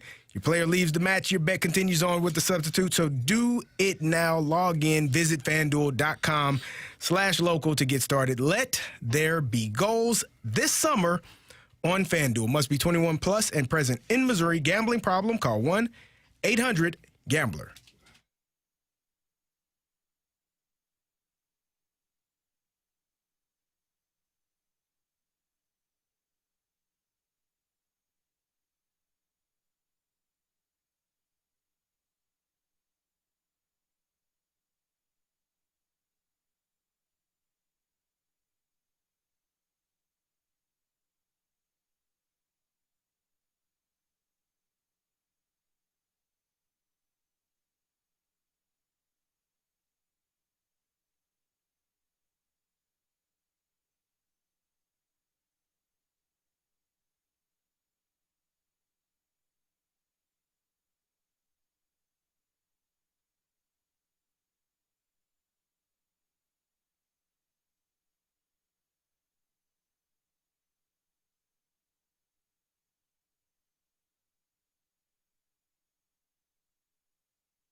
101 ESPN Sports Center. I'm Andrew Marsh. It's time for a Sports Center update brought to you by Universal Windows Direct. We just got done playing the lineup game. The Cardinals are back in action tonight after taking 2 of 3 in Chicago. They'll take on the Milwaukee Brewers with Dustin May on the mound. First pitch is at 6:45. Tonight, the United States takes on Belgium in the round of 16. 7 o'clock start time. We've been talking World Cup today. If you missed anything from today's show, make sure you go to 101ESPN.com or check out the free Dobbs Tire and Auto Center's 101 ESPN mobile app. Just head to the podcast page and you'll find all of our shows there. And it's all brought to you by the Schaefer Door Company. We have part 1 of the Sports Six Pack coming up next, so get your questions into the Air Comfort Service text line 314-399-9646. We'll answer your questions next. I'm Andrew Marsh, and the Sports Center update is brought to you by Universal Windows Direct. You'll be saying, I love my windows.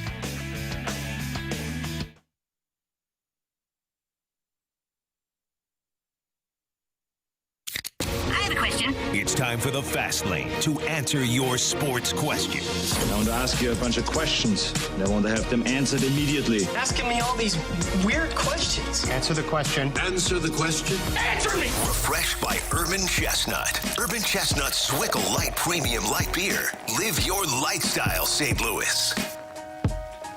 Welcome back here to the Fast Lane. Carey Davis, Jamie Rivers, Andrew Marsh. It's time for part 1 of the Sports Six-Pack. Question number 1. All right, let's go to Tim's Offshore Bookie.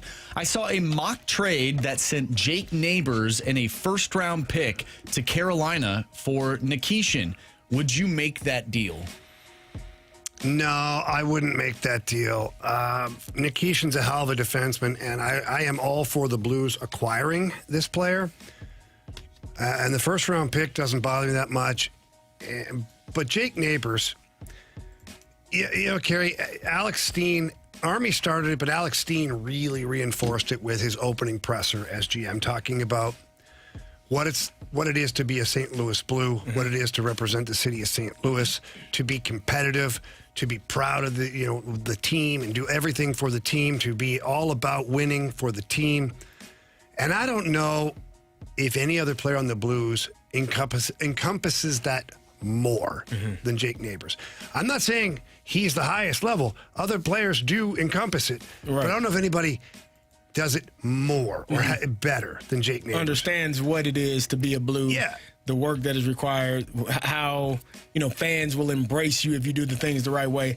Yeah, I think that that's an important component to your locker room. Like you got to have guys. It's huge. You got to have guys that understand, the work ethic, the expectation, and people that hold other people accountable. Like you don't want just anybody running the locker room, running the dressing room. So I agree. I think him being here, I don't know who has on the C next year, but I'm sure he'll be in the running for that conversation if and when it comes about. And look, Nikishin might end up being one hell of a talent. He already is a very talented player, he's a Stanley Cup champion, all those things. But I just think it'd be a really bad look for Alex Steen to talk about what he expects from his team, the kind of player he wants to represent the Blues, and then take the one player who embodies that maybe the most and trade that player for what you think is, there's some talent. We don't know what Theo Lindstein is yet. He's played a handful of games in the NHL. He's not as old as Nikishin yet. So what is he a year or two down the road for the Blues? Yeah, I don't know. Maybe that's the route you go. You keep Lindstein. If Jake Neighbors is not part of the asking price, then I would be very enticed to trade for Nikishin. I'm curious, do you think that mindset comes from his background of being like a Western Canadian kid? Did you guys ever play with somebody or a group of players that were from like a certain part of either the country or the world that sort of had like the same mindset? Like you knew these guys were hard workers because of where they grew up? Yeah, all the country kids. I mean, no matter where I played, all the country kids at a young age played the game very hard. They played it the right way. They didn't cheat the game. They were super respectful to their teammates, their coaches. Some of those country kids are just raised different. They just are. Whether it's a small community, whether the parents are more strict, I don't know what it is, Carey. But the country kids seem to have different work ethic. Different. Yeah. They're just built different. And I look at Jake, and I've met his parents, specifically his dad. His dad is a no-nonsense, blue-collar guy. So you can see where he gets it and why he is the way he is. But, yeah, I think there's definitely something to be said about kids that have grown up in a certain environment and how they, compete and lead. Yeah, and lead. Mm-hmm. Question number 2. All right, Swan wants to know, do you guys think a win tonight, what do you guys think a win tonight does for the future of U.S. soccer? Does this inspire what could be a golden generation, much like France is going through right now? I think a win, I think it just continues to grow what you've been doing. For me, watching this team has been fun, right? And watching the World Cup in general has been fun. But I think a win continues to just kids will continue to gravitate towards that. I think the issue, and we've talked about it, a few times here, one of the biggest issues that the U.S. team is always going to have is you're not going to get the best athletes from America, in my opinion. And this is no knock against any of those guys that play soccer. I think they are fantastic athletes, but I think some of the best athletes are probably playing football. They're probably playing basketball. Some of them are playing baseball. And if those athletes don't forget the best athletes. Those hockey players are definitely, don't want to leave those guys out. Those are Canadians mostly, though, and other countries. Quite a few, actually. But I just think that the issue that they're going to have is getting the top tier players. Like some of these these are the best players, in my opinion, in other countries. The best athletes are playing soccer, whereas here, there's so many other sports that they can play. So here's the thing that I think, yes, if the U.S. continues to play and win, it will definitely spark the interest of some kids that are maybe they currently play soccer and other sports as well. And maybe it gives them the spark to say, you know what, I want to be that guy. Yeah, dream a little bit more. Dream a little bit more. Here's the issue so far, in my opinion, for the United States team. When you look at Argentina, Lionel Messi, Mbappe in France, Holland in Norway, like a lot of the big countries have a stud.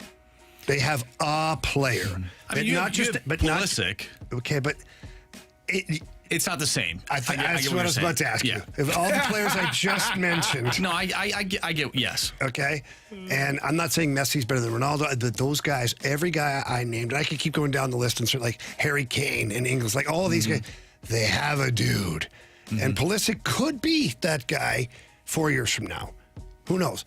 But once the USA is able, in my opinion, to produce their version of all those players that I just said, I think that's when something unique happens, because the young kids then, it's super cool to wear, if it's Pulisic, super cool to be a Pulisic fan, to wear his number when you play soccer for your club team, to do all this, I just think it's that part.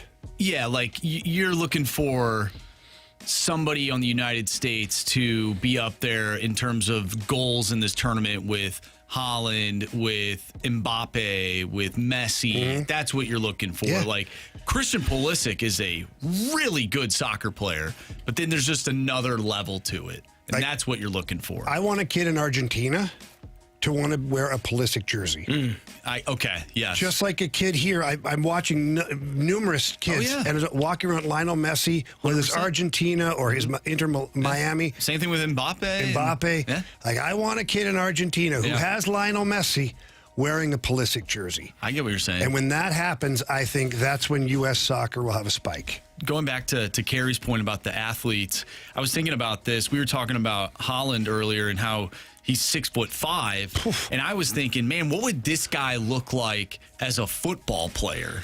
Not a soccer player, but an American football player. Probably an outside defensive end rushing off the tight edge, end, maybe? Tight end. He's a big boy. Catch. But do we ever ask, what would these football or basketball players be like as a soccer player? We don't really think about that as much as when you look at some of these other soccer players and be like, man, that guy would be great at another sport. You wonder if some of the basketball players would just be too big.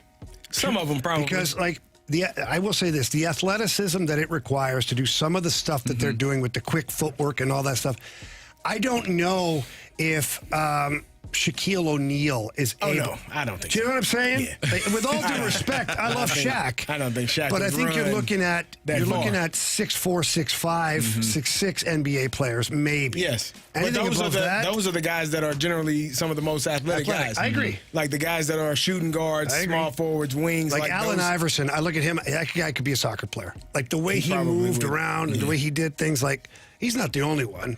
But that's why I think football players would translate to it as well. Like a receiver or a cornerback, like guys totally with that. great hips, great speed that can even figure out. linebackers who are not required to bulk up. Yeah. Or cornerbacks. Guys that can run. Well, how about hockey players are pretty, like... Hockey players are great. They're always out there before games in the tunnels playing soccer. Yeah. They're always dribbling. Here's what I'll say about most hockey players, and this is not a biased opinion.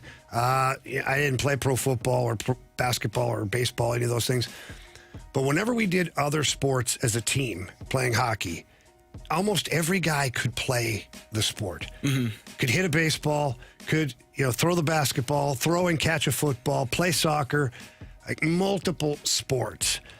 But I do think it'd be fascinating to have some of these guys that played soccer growing up with the same level of training to see what would happen. But I don't think we're going to get that. Question number 3.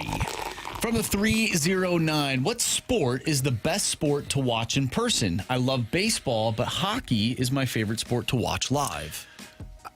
I think, and from what people tell me, that hockey is a very good sport to watch live. It's fast. There's lots of action. It's intense. It's exciting. But again, I'm coming from a place that maybe I'm biased. I don't know.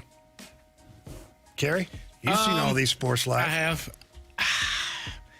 Best live sport. If we were ranking them, I'm start from the bottom. I would probably say baseball would be last, in my opinion.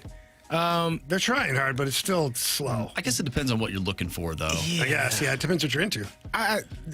But I'm thinking in terms of like just the flow Like of the game, the speed, like something always happening. Right. Like I think basketball and hockey are probably similar in terms of every possession something is happening. Guys are constantly moving. There's not a lot of stoppage. So it would probably be, if I'm talking last to first, it would be baseball, football, basketball, and probably hockey would be first. I would put a tie between hockey and basketball just because the action doesn't stop. Like you can go 3, 4, 5 minutes of a hockey game where there's no stoppage. No stoppage. There's no whistle blown. Basketball, there's a whistle blown probably every 30, 45 seconds.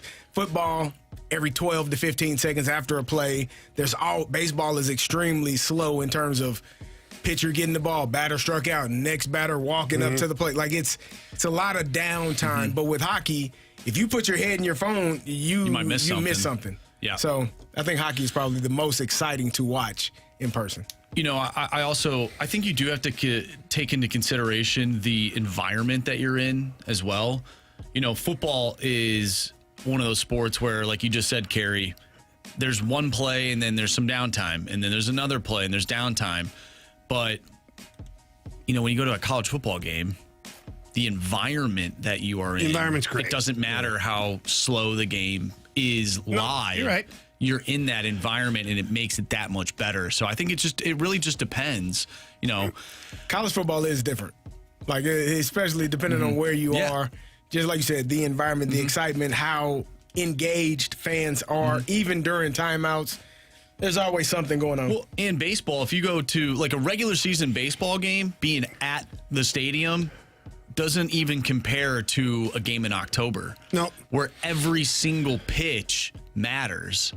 Every single at-bat matters. I agree. So you got to couple like this the World environment. Cup now in the knockout round. 100%. I imagine being there right now, live, watching some of these games. Yeah. It'd be pretty cool, man.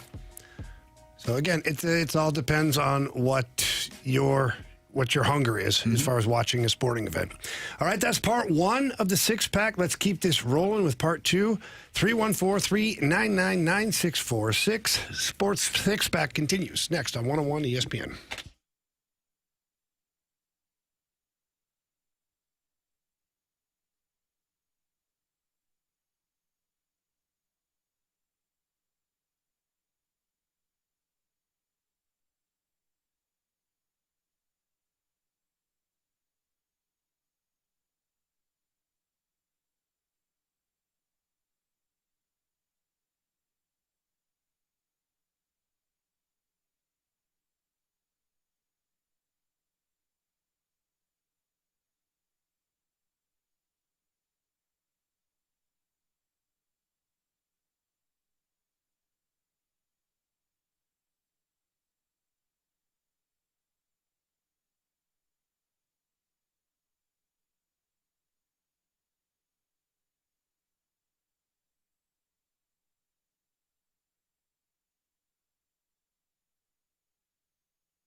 question? It's time for the Fast Lane to answer your sports questions. I want to ask you a bunch of questions. I want to have them answered immediately. Asking me all these weird questions. Answer the question. Answer the question. Answer me! Refreshed by Urban Chestnut. Urban Chestnut Swickle Light Premium Light Beer. Live your lifestyle, St. Louis. Part 2 of the Sports Six-Pack right now here on 101 ESPN. Question number 4. All right, this one's interesting from the 636. Which is harder to draft and develop, a true number 1 NHL defenseman or an ace starting pitcher in baseball? Oh, I would have to say probably an ace starting pitcher in baseball. Just because it's just so different, right? Like when you draft a pitcher for Major League Baseball, sometimes you're drafting a kid out of high school. Sometimes you're drafting a kid that's in college. They start out in low A, then to double A, then triple A. Like it takes a while. When you draft a number 1 defenseman, odds are he's picked in the top 5 picks in the draft. So it's going to take a little less development there. Okay. I think the gap between a first-round NHL defenseman and an ace starter, I think the gap is smaller for the hockey player than for the ace starter, unless you're Paul Skeens. But even Paul Skeens went to college. Yeah, I mean, look at Mizorowski. Well, yeah, it's not like he was a top pick. But he developed, and the Brewers found something in him, and now look at him now. Just throws gas, man. So I would say that it's probably harder to draft and develop an ace.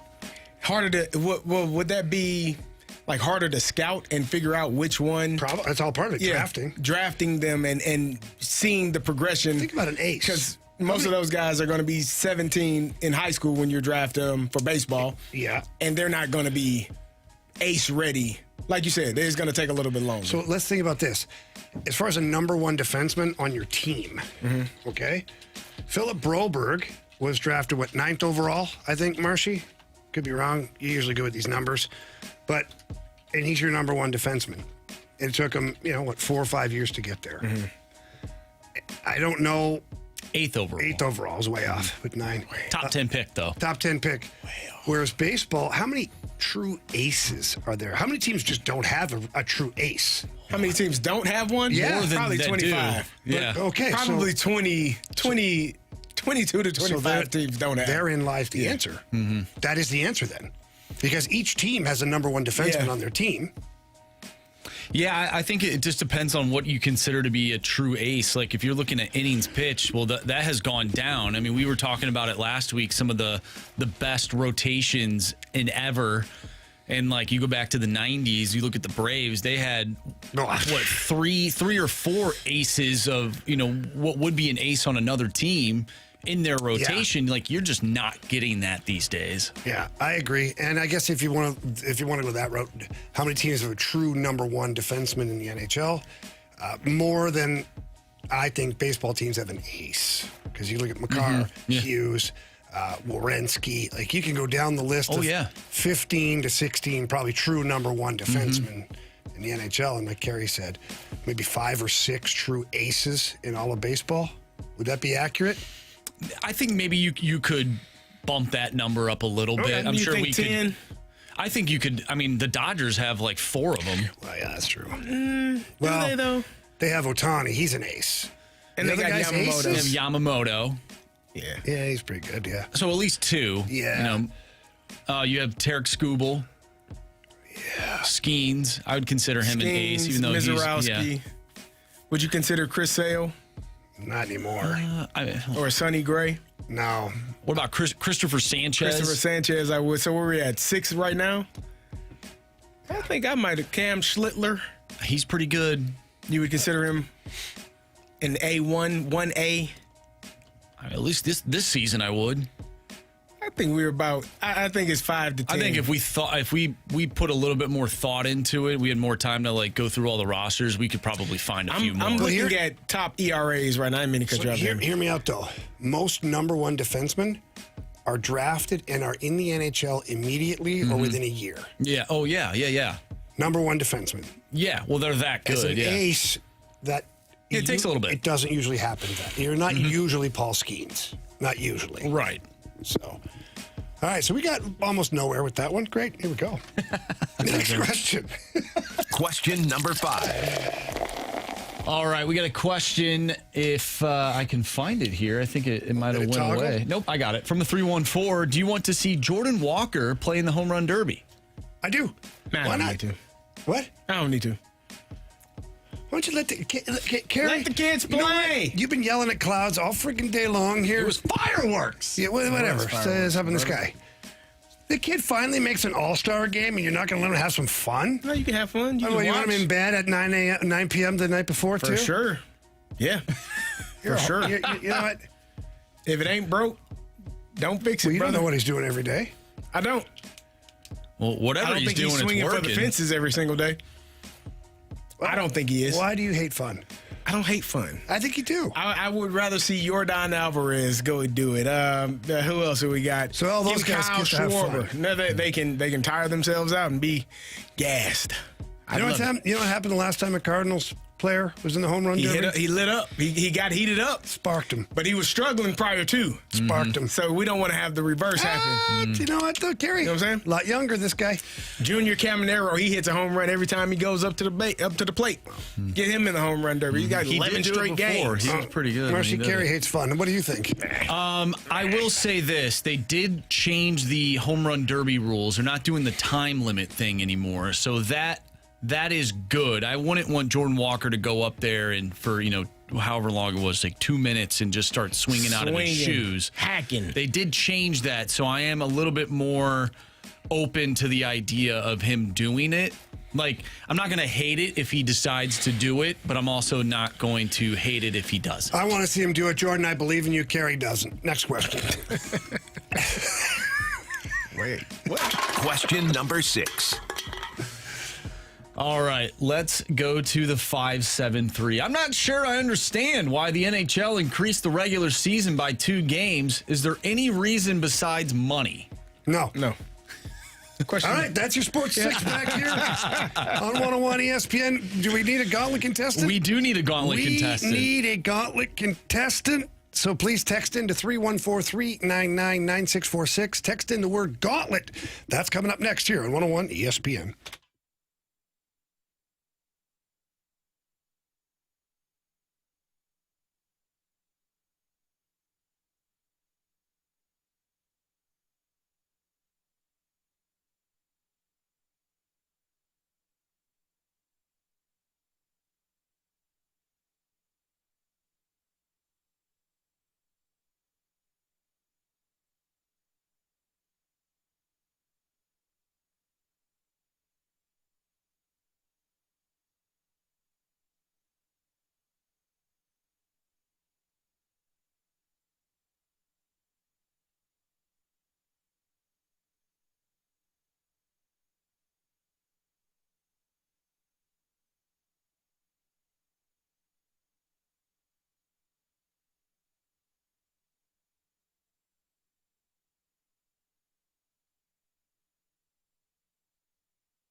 warriors. 4 categories, 1 challenger.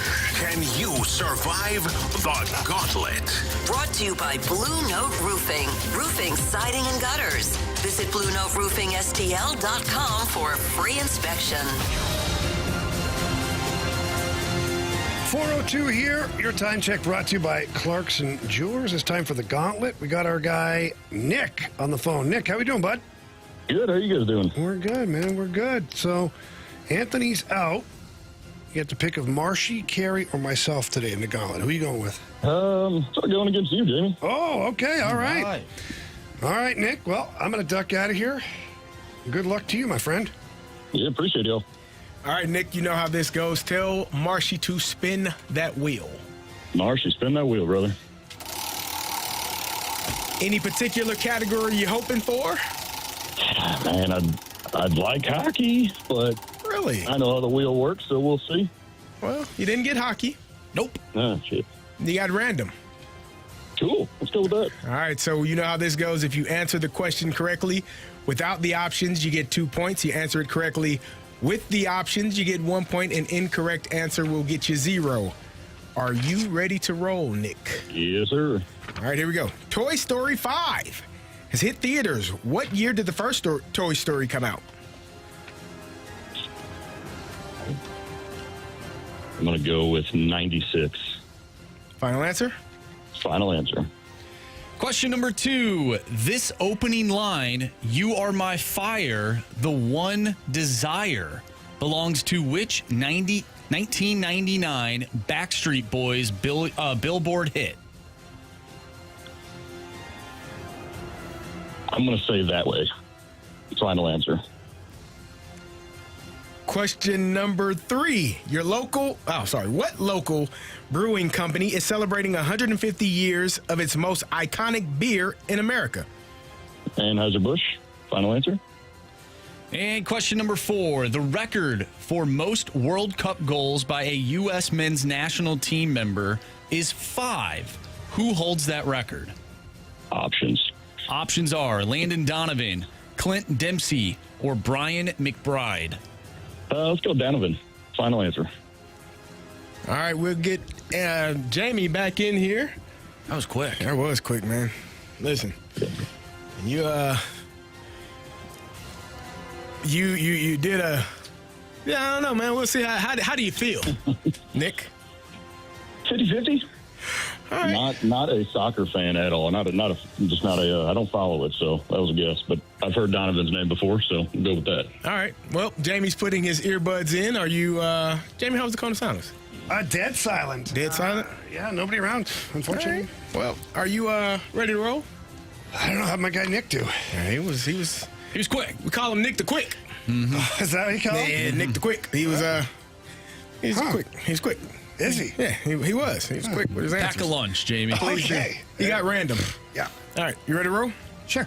Toy Story 5 has hit the theaters. What year did the first Toy Story come out? Oh, okay. See, I do this stuff just like songs. I go back to a team I was on, and I can remember, seeing it at the movie theater. I believe it was 1995. Final answer. Question number 2. This opening line, "You are my fire, the one desire," belongs to which 1999 Backstreet Boys Billboard hit? I want it that way. Final answer. Question number 3. Nothing for that, guys? Nothing? That's Extra good. point? Good job, Bonus? No? Question number 3. Whatever, Carey. What local brewing company is celebrating 150 years of its most iconic beer, of the most iconic beer in America? Anheuser-Busch. Final answer. And question number 4. The record for most World Cup goals by a U.S. men's national team member is 5. Who holds that record? Oh, fresh head of hair, Landon Donovan. Final answer. Out of nowhere, he's got hair. He actually chirped himself the other day. Yeah, he did. He's become and more they didn't know what to likable. say, so they threw it to break. He's become more likable post-career, if that makes any sense. All right. I feel pretty good about this, Carey. We're going to work our way up. We'll start at the last question. The record for most World Cup goals by a U.S. men's national team member is 5. Who holds that record? Nick said Landon Donovan. Oh, man. Jamie said Landon Donovan. Correct answer is? It is Landon Donovan. But Nick needed the options. Jamie is up 2-1. Let's go to the third question on our list. Second question here. What local brewing company is celebrating 150 years of the most iconic beer in America? Nick said Anheuser-Busch. Jamie said Anheuser-Busch. Correct answer is? It is Anheuser-Busch. Neither of you needed the options. Jamie is up 4-3. And the next question, this opening line, you are my fire, the one desire, belongs to which 1999 Backstreet Boys Billboard hit? Nick said, That Way. Jamie said, yeah, I want it that way too. Correct answer is? I want what Carey was just singing with those pipes. I want it that way. Let's go. Neither of you needed the options. We have a 6-5 score. Wait, did he say that way? Or He said, I want it that way. He said, I want it that way? He said that way. Because when you just said, he said, oh, that way. That way. I want it that way. I'm just making sure. Okay. Sometimes you Nick screw was confident in his answer. Okay. 6-5 is the answer. Is the total right now. All comes down to this. Toy Story 5 has hit the theaters. What year did the first Toy Story come out? Nick, without the options, 1996. Oh, no. Jamie, without the options, 1995. 1994 was the other option. Oh. One of you is right. If it's 1995, Jamie wins 8-5. And this is a hell of a run. If it's 1996, Nick wins 7-6. Oh. Nick. You have chosen poorly. You lose. It was 1995. Nick, he got you 8-5. He had a snowman. He had to get all of them right, man. Hey, I was only 2 when that movie came out, so a little foggy memory back then. I didn't need the chirp, Nick, about being old. Okay, I'm just saying. Good job, Nick. Yeah, good thanks job, a lot, Nick. man. Good guys. Appreciate you. Have a good one. Bye-bye. You too, man. Take care, buddy. Good job, Jamie. Baby. 8, snowman. Right in the wheelhouse there. Yeah, man. A couple of 90s things are always fun. Anheuser-Busch, I think Nick had to answer that one quickly, too. He did. He answered all of them very, very quick. He only took the options on the Landon Donovan one. Yeah. That's the only one. Mm-hmm. That Way. That Way is a song by That Way. Migos. I just had to make sure, because Carey sometimes, there he is. Yeah, come on, man. There he is. So, for those... Are we just going to glaze past Carey's singing vocals on that? That was great. I want it that way. Tell me why. There you go. You're done. Don't look into my eyes and sing. Looking right in your soul, Jamie. You know the rule. I know it. No eye contact. For those of you who don't want to know the score of the World Cup game, I give you 1 second right now to turn down the volume of your radio. Spain advancing with a 1-0 win over Portugal. It was late in the game, into the 90th minute before Spain scored. And one would have to imagine that today was the final World Cup game for Cristiano Ronaldo. Kind of sad to see an era come to an end at the World Cup level. I don't know how much longer he'll keep playing. I mean, but he's making like $350 million a year. Oh, I know. You're talking about on the world stage for World Portugal? Cup. He's done, isn't he? I don't know about the world stage for Portugal, but I would imagine at this point, if he's not going to play in the next World Cup, which seems to be almost impossible, he'd probably hand off the baton to the next guy up. And Ronaldo's been. Who's the bigger star? Do you think, Messi or Ronaldo? I think it's Messi. I don't know. Hear me out. Here's my thoughts. I think it's Ronaldo. I could be wrong. Lionel Messi might be a more popular soccer player, but as far as a world-renowned name, Ronaldo's been a model pretty much. He's on every magazine cover. Why don't we you go to- barely see the guy with the shirt on. Like, come on, man. I'll go to Instagram Nah, followers. don't do it Instagram. He's got. I think Ronaldo's got way more. I think. You'd imagine that more females probably would want to follow Cristiano. I want to follow him. So Cristiano Ronaldo has this guy's in pretty good shape. 671 million followers on Instagram. Come on, man. That's it?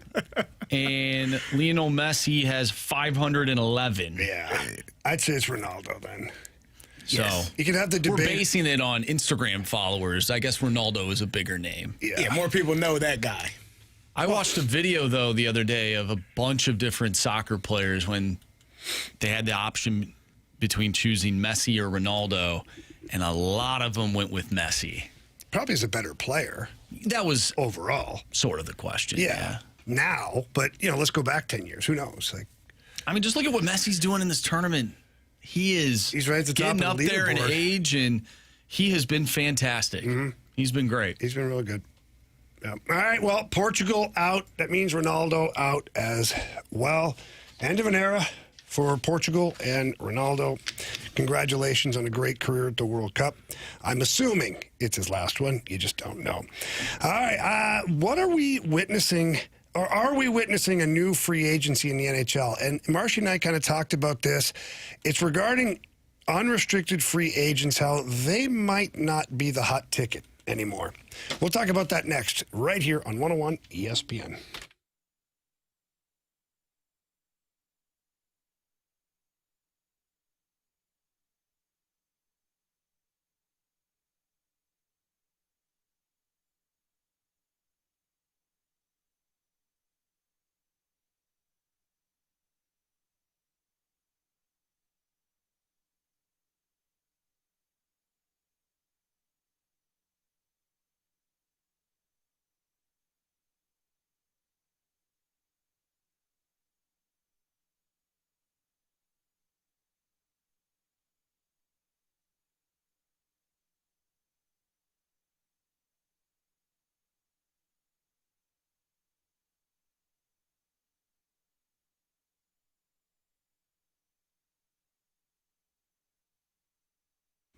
All right, we're back here with our guy, Stewie from Stewart's American Mortgage Corporation. And, Stewie, your creation, the Bagel Loan, it's pretty awesome. But you know what? Why don't you tell us why it's so awesome? You know what, Jamie, we have so many different stories how the Bagel Loan's helping a lot of people. We just closed an ESPN listen to this morning, and it was so vital to get the Bagel Loan because what he was doing, he was getting cash out on his house to pay off debt and do some home improvements. Now, he went to other lenders first, and he got quoted $5,000 in closing costs, $3,000 in closing costs, $7,000 in closing costs. And the problem he had is he needed every dime he can get out of the value of his home. 80% is what you're limited to when you're doing a cash-out refinance, and every dollar counted. Well, with the Bagel Loan, there's no closing costs, so he got to get the entire equity up to 80%, and it covered all his debts, all his expenses to the dollar. It made all the difference. Without it, he wouldn't have qualified. Now he made it happen for him, and guess what, Jamie? We did it in 12 days. It really is amazing what you guys got going on over there. The Bagel Loan, we used it with the purchase of my home as well. I can tell you it is real and it is awesome, but you do have to call Stewie. His personal cell phone number is 314-324-4440. Again, that's 314-324-4440. And if you forget that number, we just talked about it. You can always Google the Bagel Loan. Thanks, Stewie. Jamie, have a great one. You too, bud. NMLS number 226715.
Fast Lane here on 101 ESPN. Carey Davis, Jamie Rivers, Andrew Marsh.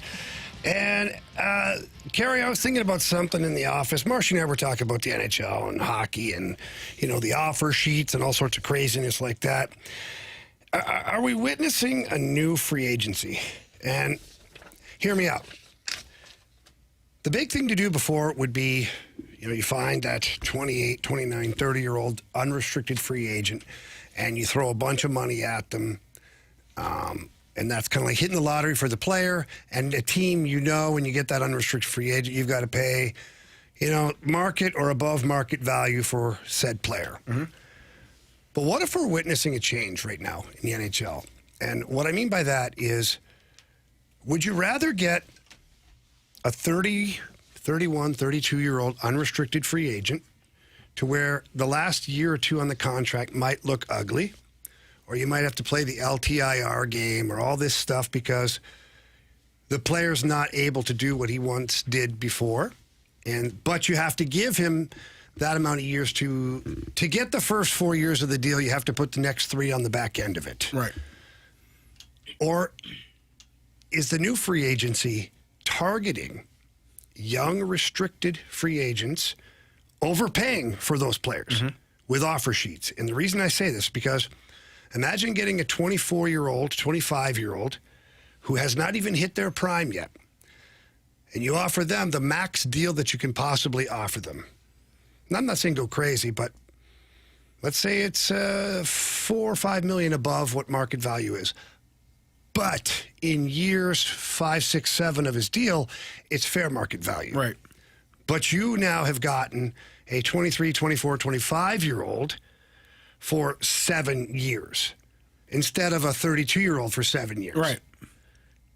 So are we witnessing the change of free agency in the NHL right now? I mean, it makes a lot of sense the way that, some of these teams have been going about it, the way that Doug Armstrong went about it a few years ago, getting Broberg and Holloway. Yeah. I mean, if you can put an opposing team so close or up against the cap that they can't maneuver, and you outthought them and you were willing to do something that clearly they were not willing to do, which was pay that player what he deserved, and maybe you do have to go a little bit above and beyond to secure that opportunity to get that player on your roster, it makes more sense. Like if you can get a guy that is not a unrestricted free agent and, as you said, 23, 24, 25 years old, and have that person locked up for the next 5 to 7 years, yeah, you should do it because you're going to get the best years. And granted, that versus an unrestricted free agent, you're taking a gamble because in the case of Broberg and Holloway, you hadn't seen it yet. You hadn't seen a bunch of games. Just like the unrestricted older guy, there's a risk of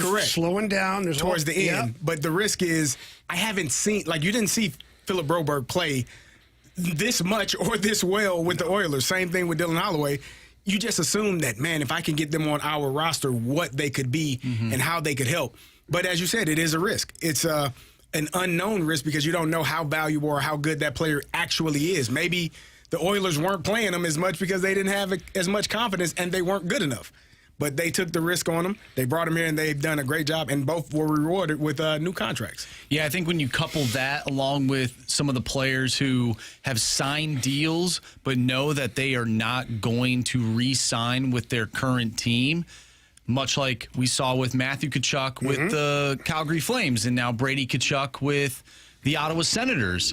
You couple that along with some of the offer sheets, I think the NHL free agency period could get that much more entertaining as the years roll along, especially with the cap rising. You have no idea what these teams could end up doing. And we go back to the segment we had earlier today. Doug Armstrong was kind of the catalyst for doing this. He was. We've had offer sheets in the past, but I don't know if we had one much like what Doug Armstrong did, getting 2 players and them having almost immediate success with their team. Yeah, I agree. I just think that if I was a GM right now, if I'm Alex Steen, kind of new to the game, it's tough to come in and just pee all over everybody's Cheerios because, you're the new guy, you want to have relationships. But if I'm a GM like Bill Guerin, I don't think I care anymore. I think I'm looking at every single team where I see an established young player that hasn't even hit potential yet. I'm fine overpaying. I'm fine sending out multiple offer sheets every offseason. I'll send out 2 or 3 of them. And you go for it. Odds are someone's going to match one here. Yeah. And I wouldn't even be doing it to teams with like little cap space. You just do it to do it. Do it to do it. Yeah. And if they say no big deal. All right, fine. We'll go after the next one.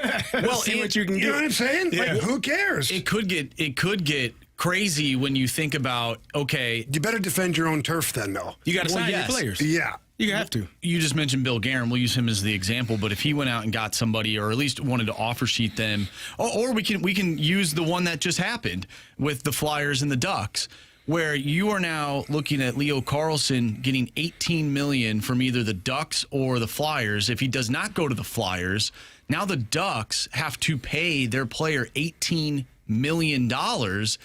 And now that hurts the rest of their roster. So you could ultimately just throw one out there thinking, okay, we either get this player or the other team. Now they're in a cap crunch now because they have to pay this guy. And ultimately, this is a team game. So their roster, the rest of their roster will suffer, and they're more than likely become the Edmonton Oilers, but without a Connor McDavid. Yeah.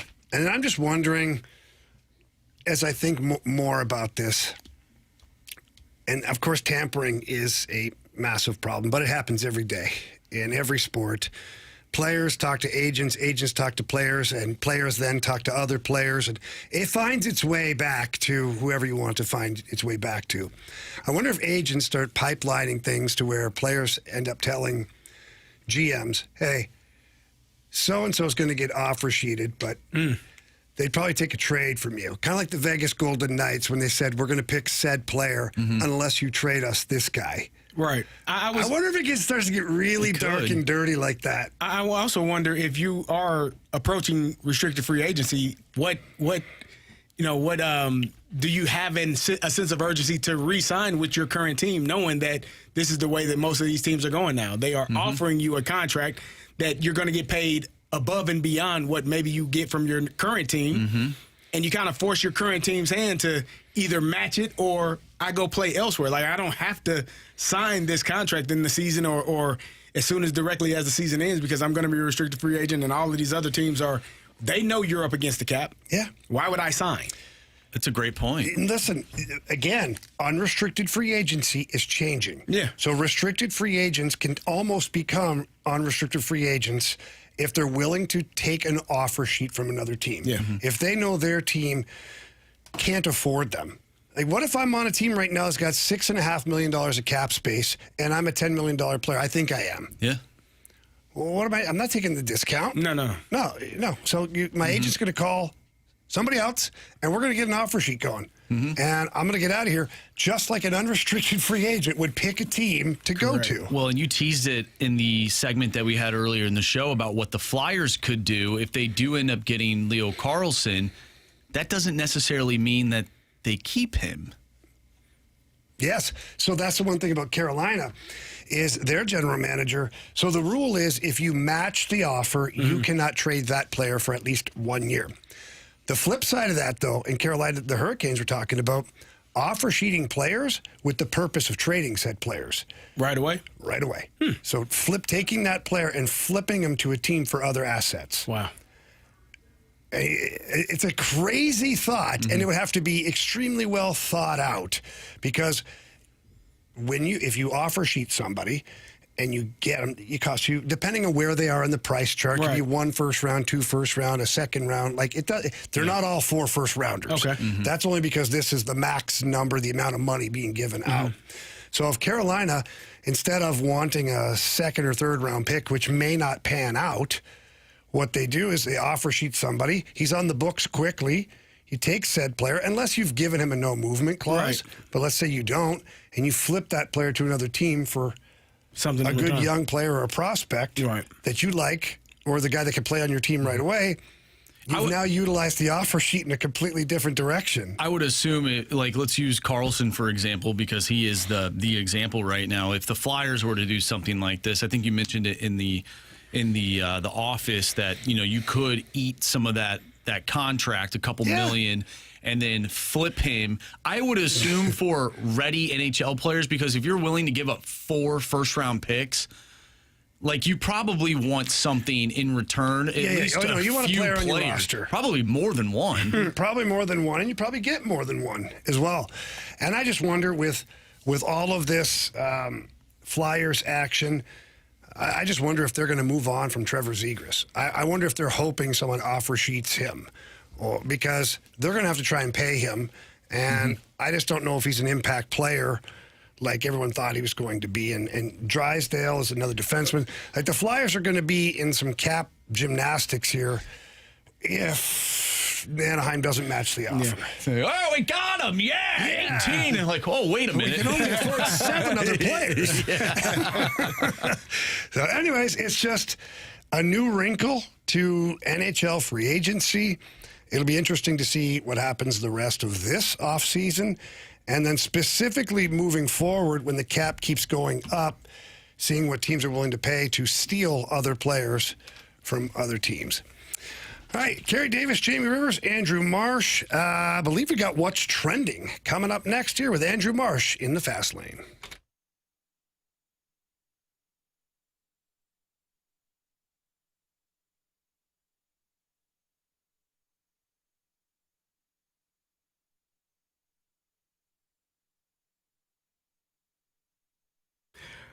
On the biggest stage in the world, FanDuel is changing the game, because sometimes your player gets subbed off and your bet goes with them. Not anymore with FanDuel Super Sub. If your player is subbed out, your bet stays in. That's right. If your player leaves the match, your bet continues on with the substitute, so you're in it until the final whistle. Visit FanDuel.com/local to get started now. That's FanDuel.com/local to get started now. Again, that is FanDuel Super Sub. If your player leaves the match, your bet continues on with the substitute, so you are in it until the final whistle. Visit FanDuel.com/local to get started.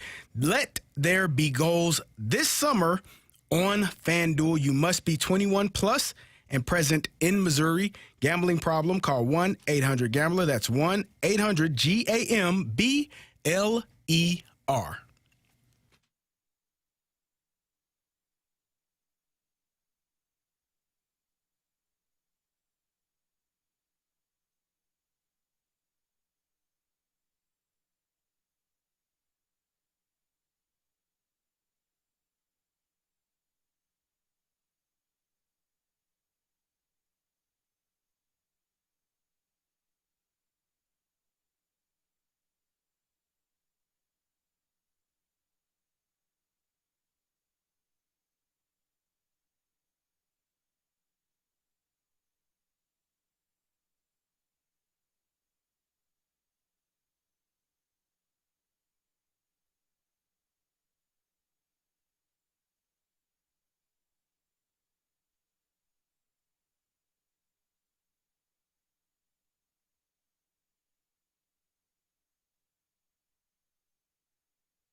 .101 ESPN Sports Center. I'm Andrew Marsh. It's time for a Sports Center update brought to you by Saliga Heating and Cooling. The Cardinals took 2 of 3 against the Cubs over the weekend, and they now go up against the Milwaukee Brewers. Dustin May is on the mound tonight for your Cardinals.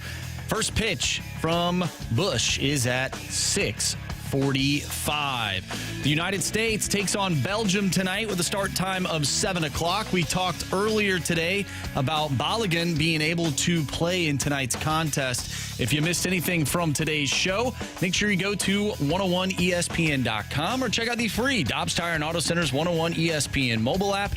Just head to the podcast page and you'll find all of our shows there, and it's all brought to you by the Schaefer Door Company. I'm Andrew Marsh, and the Sports Center update is brought to you by Saliga Heating and Cooling, a Daikin heating and air conditioning dealer.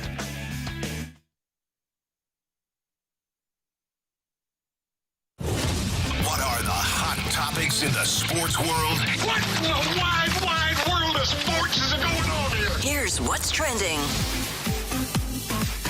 Welcome back to the Fast Lane here on 101 ESPN with Jamie Rivers and Carey Davis. I'm Andrew Marsh, and it's time for What's Trending. Gentlemen, I want to talk about Jordan Walker again. We talked earlier today about him becoming an all-star for the first time. A lot of perseverance from the young man, the young right fielder for the Cardinals. We've seen a lot of players throughout sports who have sort of gone through this journey. We recently saw it with Sam Darnold, who had a tough start to his career. Now he's a Super Bowl champion. I'm sure there's other players that come to mind that struggled out of the gate and then found themselves having success later in their career, or at least in the midway point like Jordan Walker is. What is that one defining trait that all of these players have that have struggled and then they have found success? Do any players that you played with or played against come to mind? And then what are those traits? Yeah, I don't know if you've ever heard of this guy. His name's Chris Pronger. Yeah, I think I have heard of him. Yeah. Is he any good? I think he's going to work out. Okay. It's well documented that he struggled his first few years in the National Hockey League, so much so that he was a second overall pick and was traded. Now, he was also traded for Brendan Shanahan, who is a 50-goal scorer in the NHL, so it's not like it was a slap in the face by any means. But he got here to St. Louis, and it took him a little bit to find his game, and even when he found his game, it wasn't dominant the way it ended up being. So I think, it's always good to let some of these players figure it out along the way. And I'm sure there's more guys that I could think of. Like Olli Jokinen is another guy. I mean, that's not a household name for a lot of people. Former Blue, by the way. Former Blue. But I remember Olli started in with the Islanders with me. He was a very high draft pick, did not have a very good start to his career with the Islanders. Ended up going down to Florida and playing, ironically enough, for Mike Keenan. And turned into a hell of a player while doing so. And ended up having a great career. But it takes time. He was I think he was 18-year-old draft pick in the top 10 or top 5 in his draft class, and it doesn't just happen overnight. Joe Thornton, I think he was first overall, if history is correct, if my history is correct, played his first year, again, under Mike Keenan, and it didn't go well. But the Bruins were patient with Joe Thornton, and he went on to have a Hall of Fame career. So, yeah, I think that the one thing that these guys, the character trait that they have is they're super competitive and won't be denied, ultimately. For me, it would be Roddy White was a guy. I was in Atlanta when he came in as a rookie, and I mean, this young man was struggling catching the ball. It was tough to watch.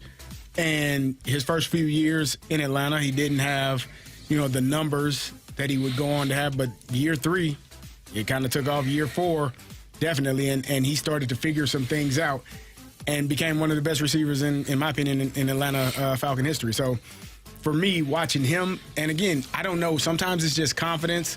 Sometimes it is, being in the right system. Whatever the case may be, whatever it takes, sometimes you have to be patient with younger players as well. Like, you want to rush them out of the door because they're not player X, and player X is a future Hall of Famer.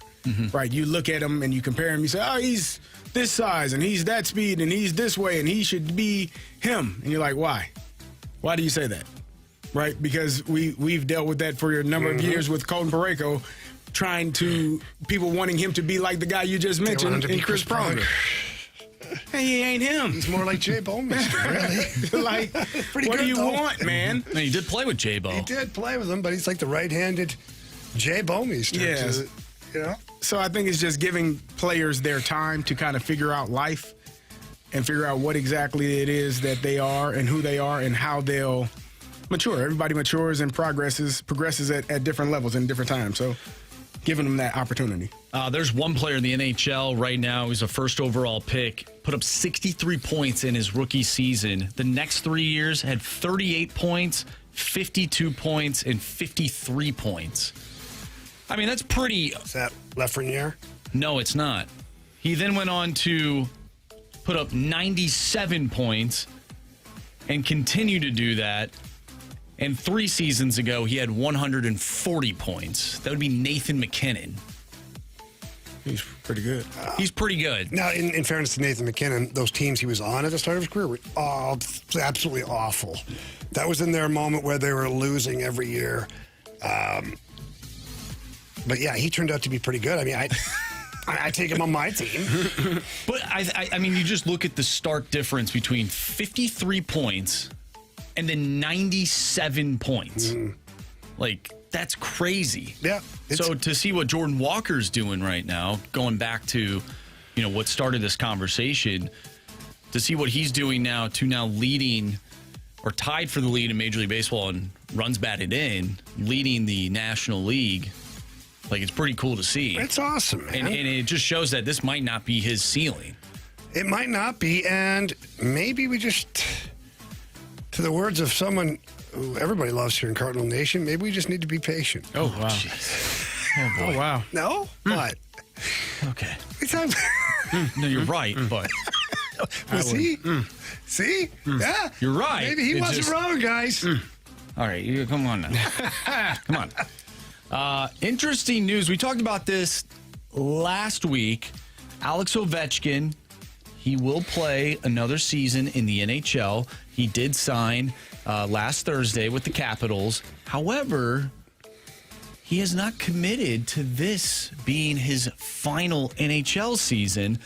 And, quote, we'll see. Right now I'm focusing on coming back to D.C. and showing that I'm still a good player and I can help the team to win. When asked about this upcoming season being his last ride, he also went on to say, you never know. The last season was hard emotionally with all the trades and situations with the team. He said that in a Monday, today's press event. But I was talking to my wife, and she's like, okay, let's go one more year.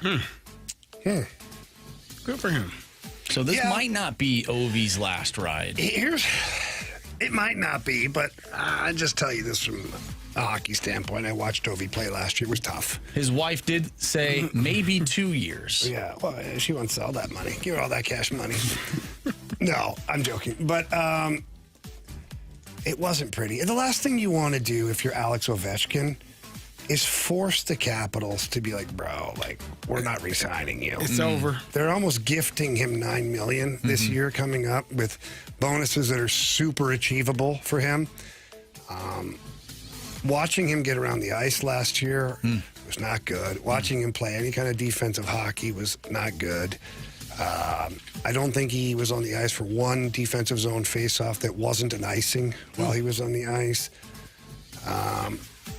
I think one more year, like this is where somebody in his family and his camp, his agent and all that said, hey, Alex, let's give the NHL an opportunity to thank you. This will be your last year. So every building you go into is going to be sold out this year. The NHL will do special things for you and your family, fly your wife and kids to certain games so they can see you in certain situations. Maybe when he plays Panarin, or when he plays some of the Kucherov, like some of the other great Russians, they fly the family and they do a whole thing. Like, let the world celebrate you. And let the players celebrate you, Let the players celebrate you, the fans, everybody. Instead of like, it might not be my last year, and then it's super awkward every time you play him. Like, is this the last time? Yeah. Like last year when the Penguins wanted to shake hands with him, and he's like, no, get off the ice. Yeah. It's like, beat it. Why are we making these weird moments? Like, just play your last year. Ted Leonsis is loving you. He's giving you a lot of money, and I don't know. Do you think he wants to get to 1,000 goals? He's at 929 right now. I'm sure he'd like to, but that's going to be like 4 years now. At the pace that he's operating now, it'd be like 4 years, maybe even longer. He scored 32 last year. He scored 32 goals. But he's not going to get that this year, I'm telling you. He just stands in the same spot. He scores all the time. But things are changing in Washington. They've added some new players. Well, maybe that's why he wants to go 2 years. Maybe. He wants to play with Jordan Kyrou. There you go. You know how many goals those guys are going to score on the power play? and Ruzi out there. Like, I have nothing negative to say about Alex Ovechkin. Nothing. He plays hard. Phenomenal goal scorer. A massive presence for the NHL. I just always worry that even like LeBron now, like, you're overextending. You're welcome. MD 2020 did text in. Are we talking about Ovechkin or LeBron right now? Okay, but they're not the only two guys that have been guilty of extending a career too long. Like, we don't know what Aaron Rodgers looks like this year. Let's hope he's good, but who knows? Like, it happens to everybody. Kerry thinks they're going to win a Super Bowl. You damn right. He's hoping. It's way different than you damn right. No. I believe. No, you don't. The educated wish. No, you don't. You're a smart guy, Kerry. You don't believe. I do. No, you don't. It's fine. It's going to be fun, man. Really? Watching these Steelers. Yeah, we'll see. Yeah. All right. Is that it, Marshy? That's it. All right. The Cardinals will face the Brewers here starting tonight. We'll do our entrance survey when we come back here on 101 ESPN.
are back here in the fast lane. Cardinals are back on the field tonight against the Milwaukee Brewers. 5-game series for the Redbirds.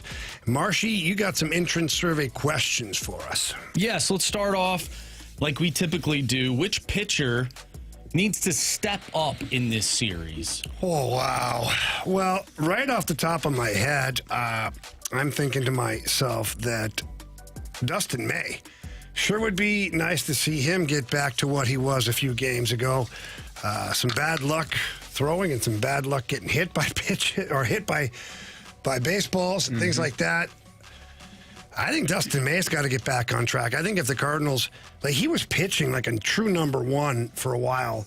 If the Cardinals are really going to make a run at this wild card spot, they need that guy going. Well, it's Dustin May for me as well, but because of how he left the game, last game only pitched 2/3 of an inning, got that ball smoked off of his ankle, and looked like he was having a hard time standing up. I'm sure that he's good to go because otherwise they wouldn't have him out there. They would have had him miss a start or take some more time off. But I agree with you, seeing how well he responds from that performance and getting hit, and what he's able to do. I also am intrigued to see what the Cardinals do tomorrow versus The Miz, because that's going to be fun. They got The Miz tomorrow? Yeah, by Oh, man. 17-1 Cardinals. Oh, okay. Okay, cool. No? No, yeah, cool. I know. Write it down, Marsh. That's what Jamie Rivers said. Oh, man. Yeah, I think it's Dustin May as well. 8.49 ERA in his last 3 appearances. He just doesn't, he hasn't been the same pitcher from when we saw him go the distance in that complete game. And, I feel like it'd be great to see him set the tone for what this series is going to be tonight.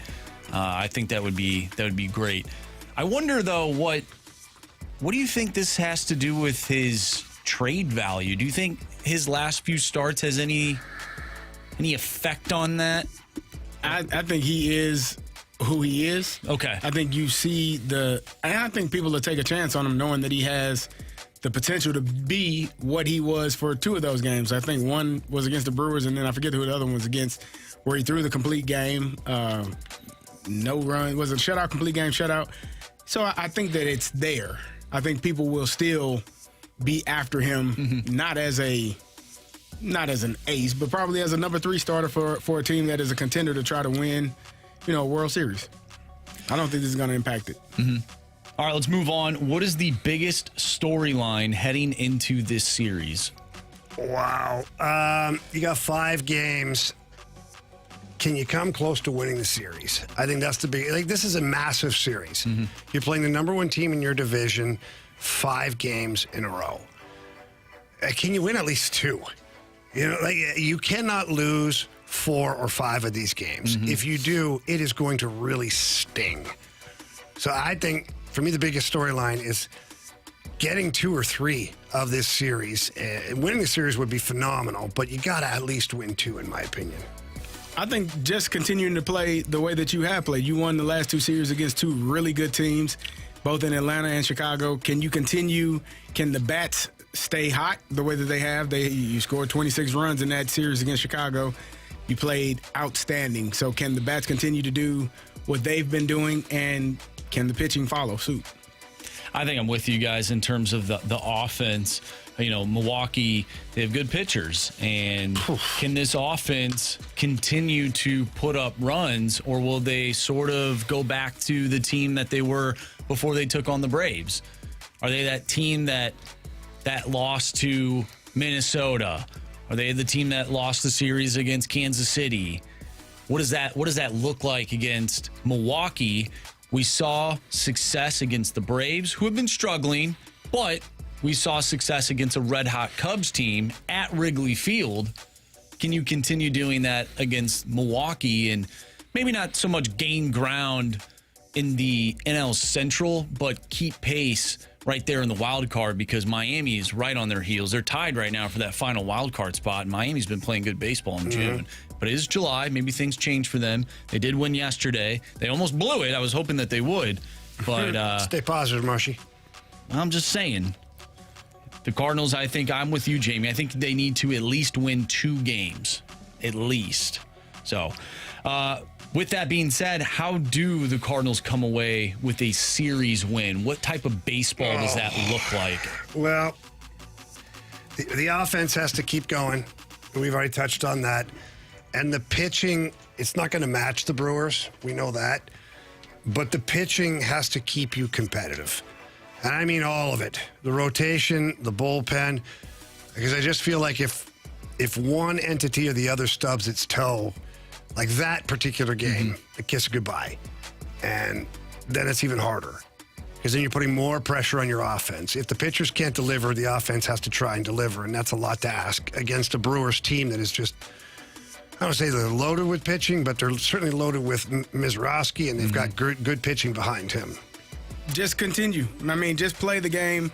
For me, it's going to be a tough series. You're playing against the number one team in the division. You know them. They know you. If I'm not mistaken, well, that was the Pirates. I was thinking they swept the Pirates earlier this year. What did they do against the Brewers earlier this year? Do we remember? So they split. They ended up having one of the games being rained out, which is why they have the 5-game series at this point. And then they went to Milwaukee. And lost all 3. So. Yeah, he got swept there. So, I mean, hell, it's an opportunity, man. It is an opportunity. You got an opportunity. I think it's 7 games back in the Central, 7.5. Hell, go win all of them, man. Make it 2.5. That would be wild if they were to win all 5 games. Go win all of them. That would be something. You believe it, Jamie? Don't know if I'm going to get on my Circus Sports app and bet it, though. You should do it. All right, we still have the daily drop come. We're going to bump it down to 5:30. We're going to flip-flop some things around here. We give you guys a chance to leave us your daily drops and for Marshy to collect them. But again, the daily drop is a question, a comment, an observation, any sport, just a life question, anything at all. Drop that on us with the 101 ESPN mobile app, which is brought to you by Dobbs Tire and Auto Centers. And the podcast? And the podcast brought to you by Schaefer Door Company. I don't know why we went to the podcast. It's just a mic drop. Well, if you miss it, you can go back to the podcast. Yep. And listen. I just wanted to do the mic drop. Well, usually we do the finger wag for the mic Schaefer drop's Door brought to you Company. by Scott Lee Heating Company. Correct. By the way. Yes. So get that to us, please. And also bet the board. But we're going to change the format a little bit here for time constraints. Just text in to 314-399-9646. Text in BTB and then whoever you want to pick. And Andrew Marsh will pick those kind of at random here, and we'll let you know over the air. By the way, we did get a text from a 314. This series is essentially a pre-NLDS test. If the Cardinals can't win 3 of 5, then they're not good enough to win in the playoffs, and they're at home. Okay. I like it. Sure, yeah. If I'm Ollie, let's play that game. Why not? Let's make believe, guys. Let's do it. All right. Biggest question of the day coming up next year on 101 ESPN.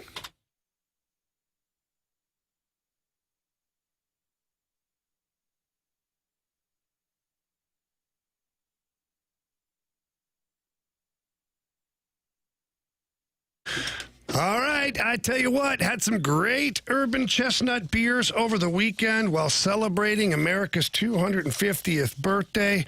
A ton of Zwickel Light on ice over at the Rivers House. So good. It's an elevated light beer. It's crisp, it's clean, it's refreshing.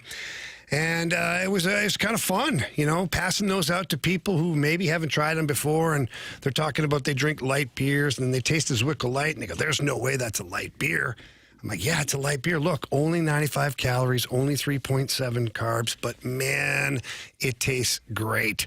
So switched over a few people over the weekend to Zwickel Light, so you should absolutely give it a shot.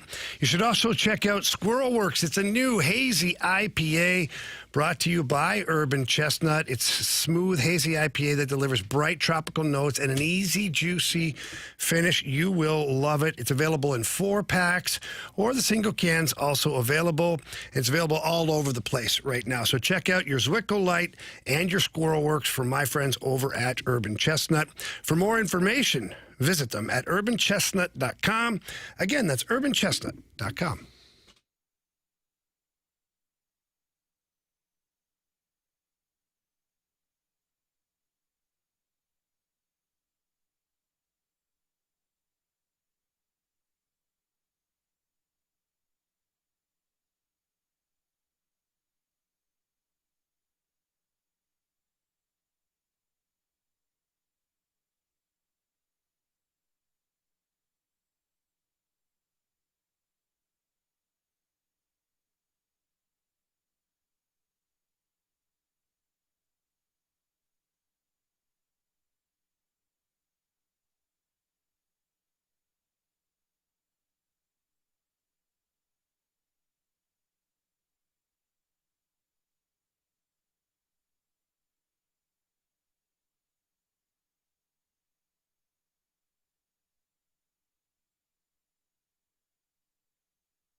Fastlane's biggest question of the day. Presented by Banner Construction, the experts in James Hardy siding.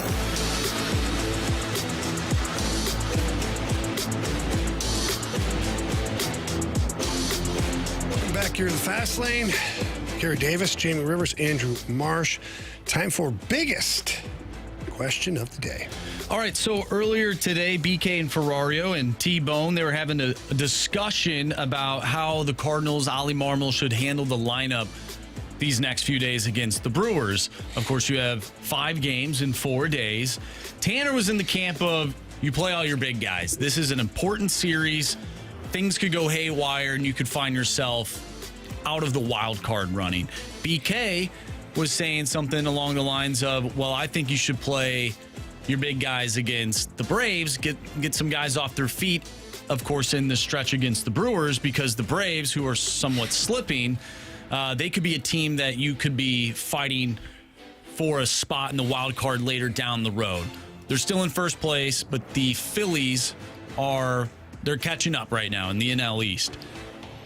We saw, based on the lineup today, Alec Burleson is not playing. Lars Nootbaar is not playing. If you're Ollie Marmol, how do you handle the lineup in this series against Milwaukee? I think I do it just the way Ollie's been doing it. Mm-hmm. He has certain different looks to the lineup, like when Velasquez plays, Newt comes out, or if Herrera's DHing that game, Velasquez maybe, or if Herrera's catching, then maybe Velasquez DHs. I think Ollie has done a pretty darn good job of putting out a competitive lineup on most nights. There's only one time this year where I was so pissed at him, and I think that was the first game against the Marlins early in the season, where he basically threw away the game. But he also has a different lineup now. He's got more consistent players. Fermin, although we may not love all the times that he's at third base or things that he does while fielding, he's been pretty consistent for this team. Velasquez has given you pop. Blaze Jordan has played well. He showed versatility. He plays third. He plays first. Burley's been fantastic. Jordan Walker's an all-star. Nathan Church in center field. You have mixed some things around, and you've played other guys in center field. I don't think that there's a way that Ollie could really screw this up based on what the current roster has available. For me, I would love to hear the Herm Edwards drop. You play to win the game. Yeah. I'm not saving nothing, man. No. The only thing I'm doing is if one of these games turns into a blowout, then get off your feet. Or if it's even like against. Yeah.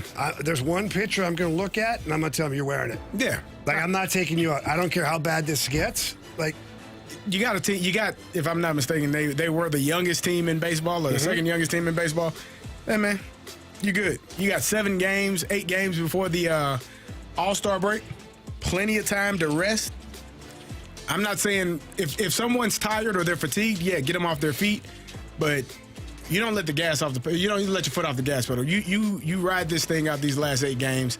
And again, if a guy is tired, if you notice that some things are creeping in and they're not playing to the level that you're accustomed to them playing, and it's because of fatigue, you got 5 games in 4 days against the Brewers, and then you go straight into the series with Atlanta. I'm not resting anyone, though. Like, you play the game the way that you have. You got a lefty on the mound. Burley and Newt probably not going to play, or not going to start at least. I'm fine with that. But you're here. It's not we're not in a place where we can say, we'll rest some guys and get them ready for the revved up for the second. Hell no. I say go win all 5 of these games. And again, you 2.5 back in the division. That should be the mindset. You're playing this game to win this game, not to save anything for what could happen in the future. It will interest me to see how he handles the doubleheader day. Depending on the temperature here locally. You think it's going to be hot? I don't know. It usually is. Carey, you can check that while we're talking, but let's just be honest. If somebody had to play on Friday or Saturday with the humidity, like they played up in Chicago, but if they're playing 2 games on that one of those days where it's the humidity's through the roof, that could affect the team going into the next couple of days. But I think if I'm Ollie, I challenge the team. I tell them, here's the amount of games we have left. Here's what I expect from you guys. And as young players, I remember playing, like the NHL, they don't play 3-3. as far as 3-and-3 nights, right? Mm-hmm. In the minors, we were playing Wednesday night, Friday night, Saturday night, Sunday afternoon. There's still 60-minute hockey games, and they're still rough. And it's like, so when you're young, though, you accept the challenge and you go with it, man. It's got almost a bit of an adrenaline behind it. Bounce back up. What's the weather say? High of 86 tomorrow. Okay, so that's not terrible. Not terrible. It's a little bit hotter on the field, though. Typically, you have to bake that in. It ain't 98 degrees. It's grass, right? Busch Stadium's grass. Yeah. Turf is terrible. Turf is awful. Turf is awful. My daughter playing Your feet feel like soccer. they melt. Some of the girls' cleats were like so hot. We used to pour water on our shoes, on our feet. That's terrible. That's how hot the turf would be. Ain't right, man. Smoking, man. Not right. Not right. We got a question from the 314. What up, fellas? What up? Hope everyone had a safe and fun 4th. Here's a question. I have quite a few fireworks left over. Is it okay for me to celebrate after the United States of America stomps a mud hole in Belgium? If they beat Belgium, I fully support you celebrating the fireworks.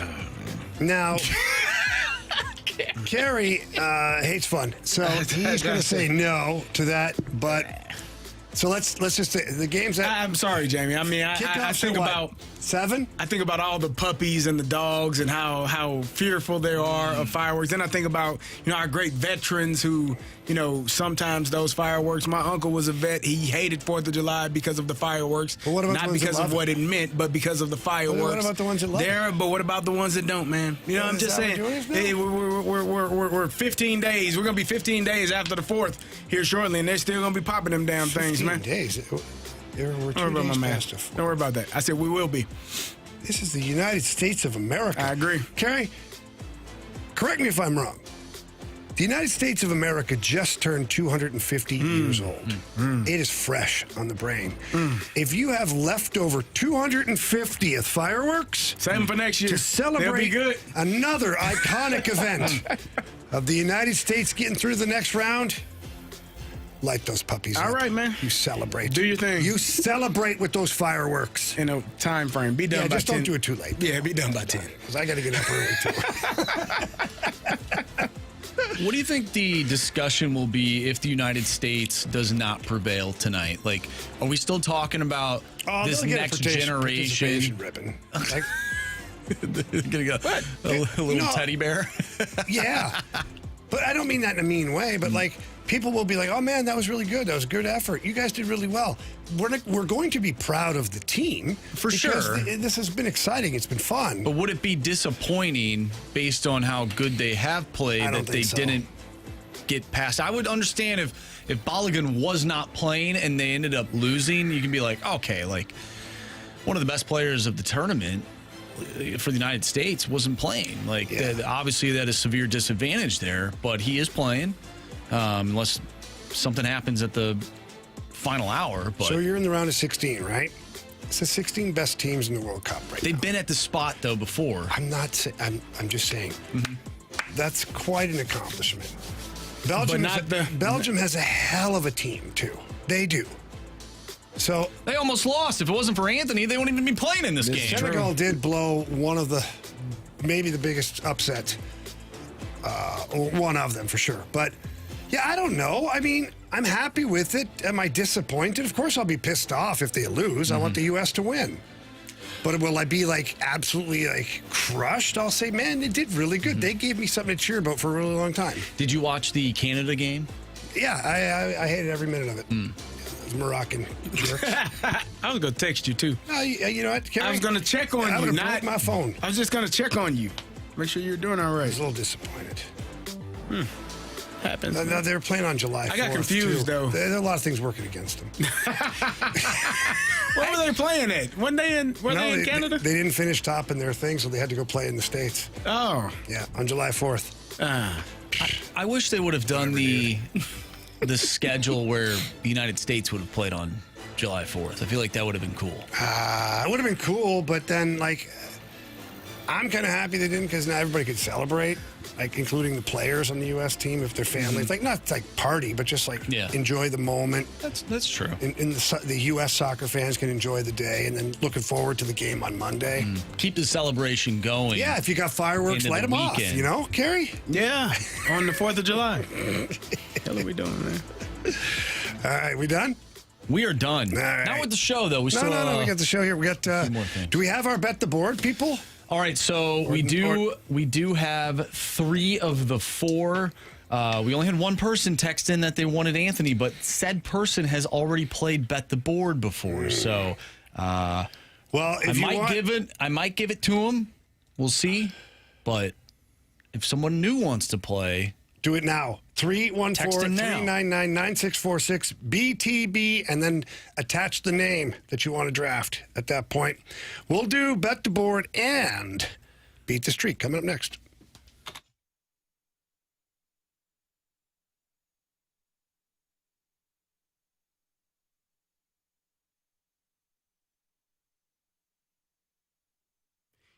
You all hear me and Anthony talk about mentality all the time. We talk about all of the work, the good work that they've done in our lives. He's a father. I'm a father. There's a lot that goes on when you're working, raising kids, trying to take kids to practice and train them and do all of the things that we have to do. And that's where mentality comes in. If you've worked all day, coached a team all night, and you still had something left, you wanted to have something left in the tank by the time it's time to go to bed, mentality is the spot you need to be. They have great therapy that can help you get back on track and feel like you did when you were 25. They'll help you feel like the man that you were when you were a younger man. They can't make you 25 again, but they can help you feel like you're 25 again. If you feel like you've lost a step, if you feel like you're not doing as well and you want to just get back into it, reach out to Mentality. They have 2 great locations, one in South County, one in Chesterfield. Same great people that'll help you get on a specific program targeted for you. They'll run a blood scan. They'll get all of your blood work in, and it'll be fast. They'll get it done, and they'll have the answers for you, and then they'll get you what you need to get the results to feel like the man you need to feel again. So if you can't go to the location, reach out to them online at lowtusa.com. That's lowtusa.com, and that's Mentality.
to hit baseballs. All of my successes depend on me. You're ready to hit. The hits just keep on coming.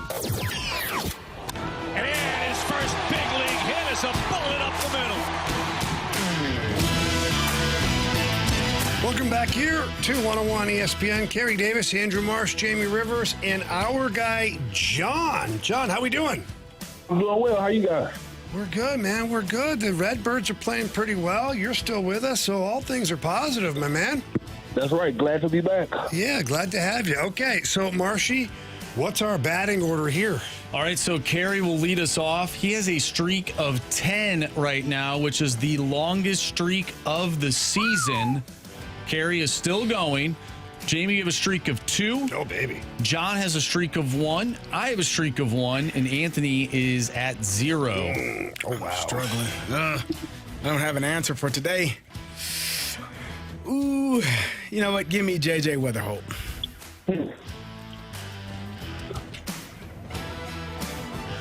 You're up next, Jamie. Yeah, Herrera, please. Being hit by a pitch doesn't count.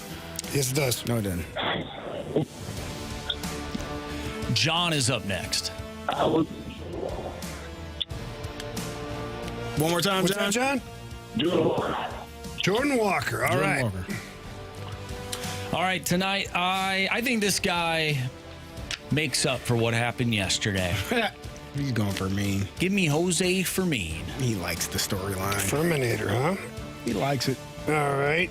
Andrew Marsh, and then our guy, Anthony. Just choose someone for me that's in either starting lineup, please. All right, Carey. Well, he's at 0. We can't do that. Give him Pedro. Give him who? Pedro. Pedro Paez. No, give him Velasquez. He said anybody that's in the starting lineup. He's at 0, man. Yeah, and he'll be at 0 on camping with Thursday. his daughter in 100-degree weather. And he wants Pedro Paez, believe me. Man, you are a grumpy son of a gun, aren't you? I'm telling you what the man wants. We're not at. Listen. Yeah, we're talking about at the plate, not behind the plate, Go ahead. right? Go ahead. Pedro Paez. Give him Pedro Paez. Marshall, you disagree? Carey Davis. I already wrote it down. What are you talking about? John, these guys are sick. All right, you know, give him Jackson Churio. How about that? Oh, come on. Give him Jackson Churio. Pedro's fine. Nah, give him Jackson Churio. You want him to have a hell of a time? Go ahead. It's Jamie's pick. So angry. So angry. All right, John, we got our picks in, buddy. Hopefully we're talking to you again tomorrow. All right, talk to you tomorrow. You got it, buddy. Take care. Now let's bet the board.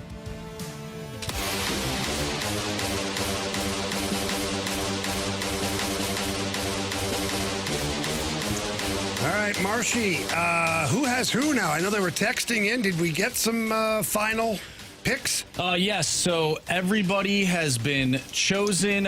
Gretchen has me for this month. Bob has Anthony. Let me check on some of the names. I did text, hey, send me your name. For Carey, we don't know the name for Carey, but we have somebody. Here. We know that you have been selected. Okay. And then for you, Jamie, it is Winston. Let's go, Winston. I like it. All right, so what's the batting order here? All right, so Anthony, he won last month, right. so he will go first. Yes, I've got it here. None of us hit our parlays, if I'm not mistaken. I had 5 of the 6, and guess who screwed me? The Cardinals. Didn't we pick on? We didn't pick on Thursday, huh? No, Friday. we were The ballpark failure. CBA And negotiations, the negotiations, you guys tried to screw over Marshall. Yeah, we had to continue that conversation. We'll kick that can down the road. So we didn't pick anything Thursday either? Nope.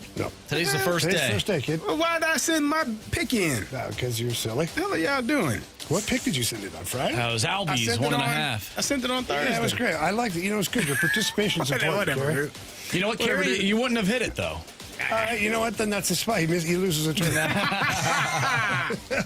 All right, our guy Anthony. He wants Team USA on the money line, minus 125. They're favored in this game? I would assume. What? Let's check. Have you watched this team? Well, okay, so that let's be clear here. That is Team USA to advance. So if he were to go straight up money line, which is at plus 155, that is just through the 90 minutes of play. But if he's going with to advance, that's winning the minus game 140. overall. That's overall. Yeah, All right, soccer's a little weird here. So he's got that one for tonight. Who's next? I will be next, and I mean I have to go with this guy. Give me Balogun, anytime goal scorer, which is including extra time at plus 130. What about penalty kicks? I don't think that counts. I don't know. I don't think that counts. Wait. No. I just want to make sure, Carey. I don't think that counts. All right, so now it's Carey or me? Our next person will be you. I'm last. I believe it's you, Jamie. Yeah, you had one more point than Carey. Give me the Braves on the money line. Ronaldo Lopez. That guy absolutely shoved against Cardinals. Give me Matt Olson, 1.5 hits, runs, RBI. All right. Jamie loves it. Yeah, sure, Carey. I love it.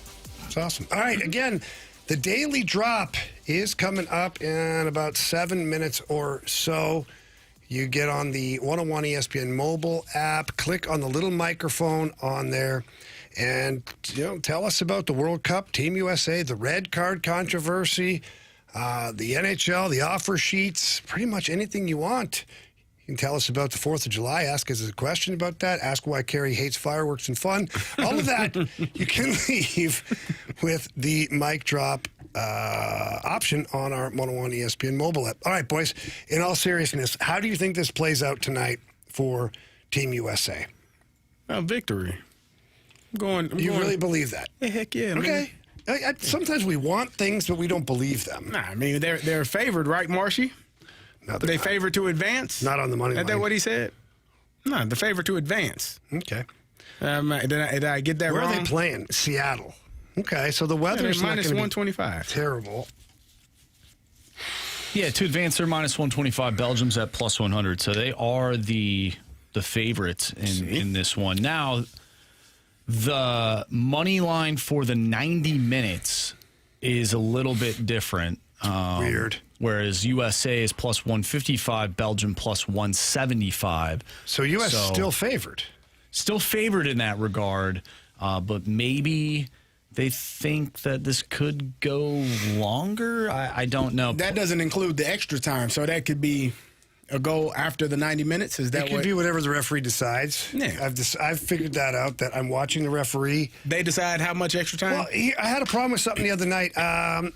I think it was the Argentina game, maybe. I don't know. It was a later game. And we got, they do the hydration break.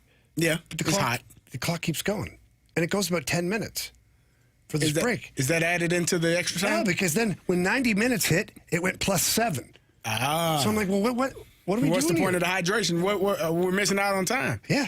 I'd be drinking that water and like, hey, we got to get back out here. Let's go. And then even then, I understand too, if once it gets to 97 minutes, if the team is in a scoring position, they let it go. Yeah. Which I don't hate that, but it does feel sometimes like the referees kind of just do whatever they want. Whatever they feel. I mean, a little bit. I mean, who's gonna stop them? Oh, nobody. Certainly not FIFA. There you go. What? They do what they want to do. They do what they want to do. Carey, I said this to Marshy. Harry Kane is one of the best players in the world. He's like, I think he got 7 goals in the tournament, which ties him now with Messi, Mbappe, and Hageland from Norway. But I watched this guy play yesterday. Mm-hmm. He was on the ground every couple minutes. Getting knocked down or falling down? No, flopping. Oh, wow. Acting like he was like broken leg. Did he draw a penalty? Did it work? No, I can't remember. I was so angry, I was seeing red. And this is a guy that the other day I was pumping his tires. Yeah. I'm like, this guy delivers, man. Yeah. And he did. He went on and scored again. And again, so he delivered again. Maybe they fall down to conserve some energy. Do you think that FIFA should have a meeting with, or the governing body, change any more rules, and just say no, but just say this: hey guys, we're going to reward players who fight through it. Mm. So like if I'm Harry Kane or I'm like one of these guys, Lionel Messi, and I'm fighting through it all the time, I don't flop, whatever. So then when I do go down, like the ref knows, okay, he really got hit. Like that's a penalty for sure. They should because the referee spends more time doing this, waving his finger, just like this. They go like this. No, no, no, no, no, no, no, no, no, no. And then the player gets up and runs away. I'm like, dude, come on, He's man. alive. He actually lived through it. Yeah. That's amazing. So, anyways, that's just me venting a little bit. I figured I'd join the hate club since you started it today. You're welcome. Yeah. All right, the Daily Drop is finally here. Marsha, do we have any? We have 4. I love it. The people came through again. Daily Drop next here on 101 ESPN.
I'm Andrew Marsh. It's time for a Sports Center update brought to you by Universal Windows Direct. The Cardinals take on the Milwaukee Brewers tonight with Dustin May on the mound. First pitch tonight from Busch Stadium is at 6:45. The United States goes up against Belgium in the round of 16 in the FIFA World Cup.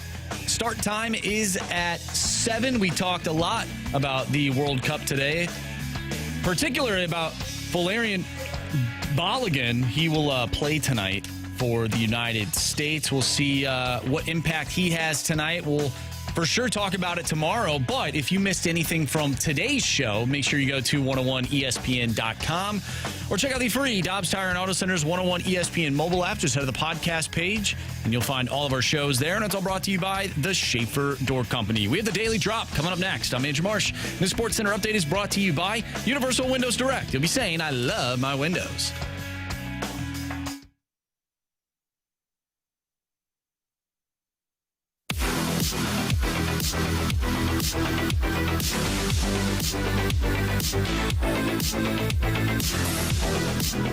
What's up, guys? Just driving behind the tractor. It's a fun drive home. I just really wanted to say how fun it's been lately with the Blues, the Cardinals, FIFA, basketball. Sports have just been a lot of fun past little bit. So just excited for the future, really. Take care. All right, that was our guy Matthew with a Daily Drop. Did he say he's driving the tractor? Driving behind a tractor. That can be tough. That can be tough sometimes. Be safe. Don't try to pass. Don't get too eager. Take your time. Yeah. Arrive alive, right, Carey? Yes, indeed. Yeah, and he's right. You know, sports has been exciting, but let me go one step further. Is it better because the Cardinals are winning? Oh, 1,000,000%. I mean, it's a long-ass summer when they're losing, brother. Is it right? It's hot outside. Bad baseball we had to watch. It's boring. Nothing to talk about. You got a young and up-and-coming superstar. I think Alec Burleson is playing outstanding as well. He's like top 5 or top 8 in RBI in Major League Baseball. Yeah, man, this is fun. Life is better when your teams are playing well. The Blues, what they did with the draft and free agency, the number of trades, like all of the things that they did over the last couple of weeks have been outstanding. Like, it gives you something to look forward to. Last couple of years around this time, we were like, all right, when did the Blues start? Mm-hmm.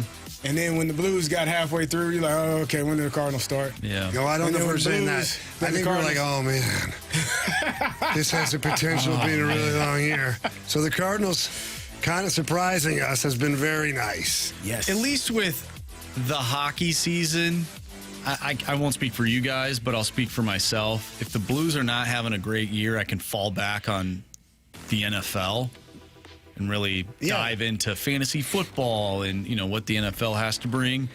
But when the Cardinals are playing bad, the Blues aren't in the playoffs early on in the Cardinals season. There's not really much going on during the summer. Tough times. It's not like the World Cup is happening every single summer, right? So thank goodness for that. I feel like we've been lucky here in St. Louis for this summer. Thank goodness. I mean, it's fun. A lot of sports going on. Yeah, but what'd you say, thank God?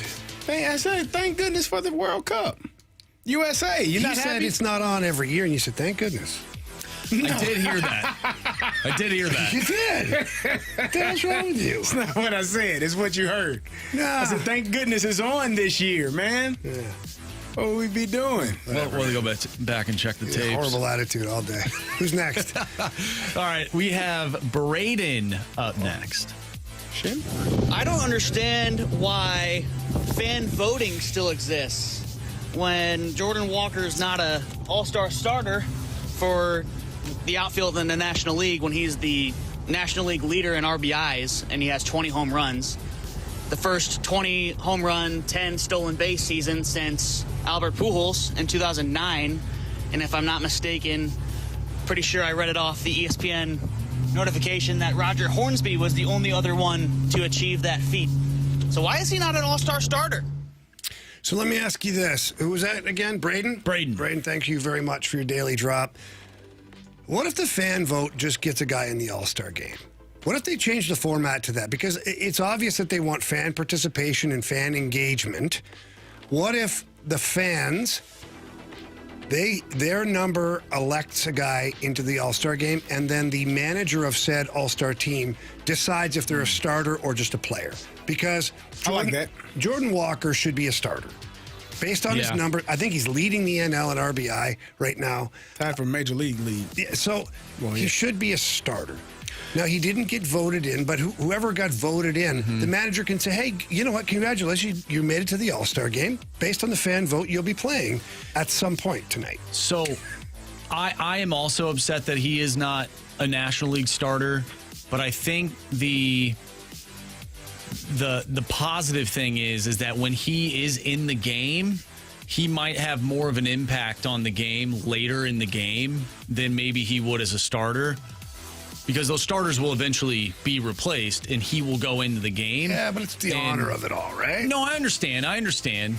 But I think that we could see him have an impact late in that game, which I think will be really cool. Yeah. I mean, if you look at it that way, I just think that fans are voting for recognizable names or people that they think are cool or whatever. Oh, for sure. So I don't think their vote should be ignored. Like J.J. Weatherholt should be an all-star. Again, I don't think the fans' vote should be ignored.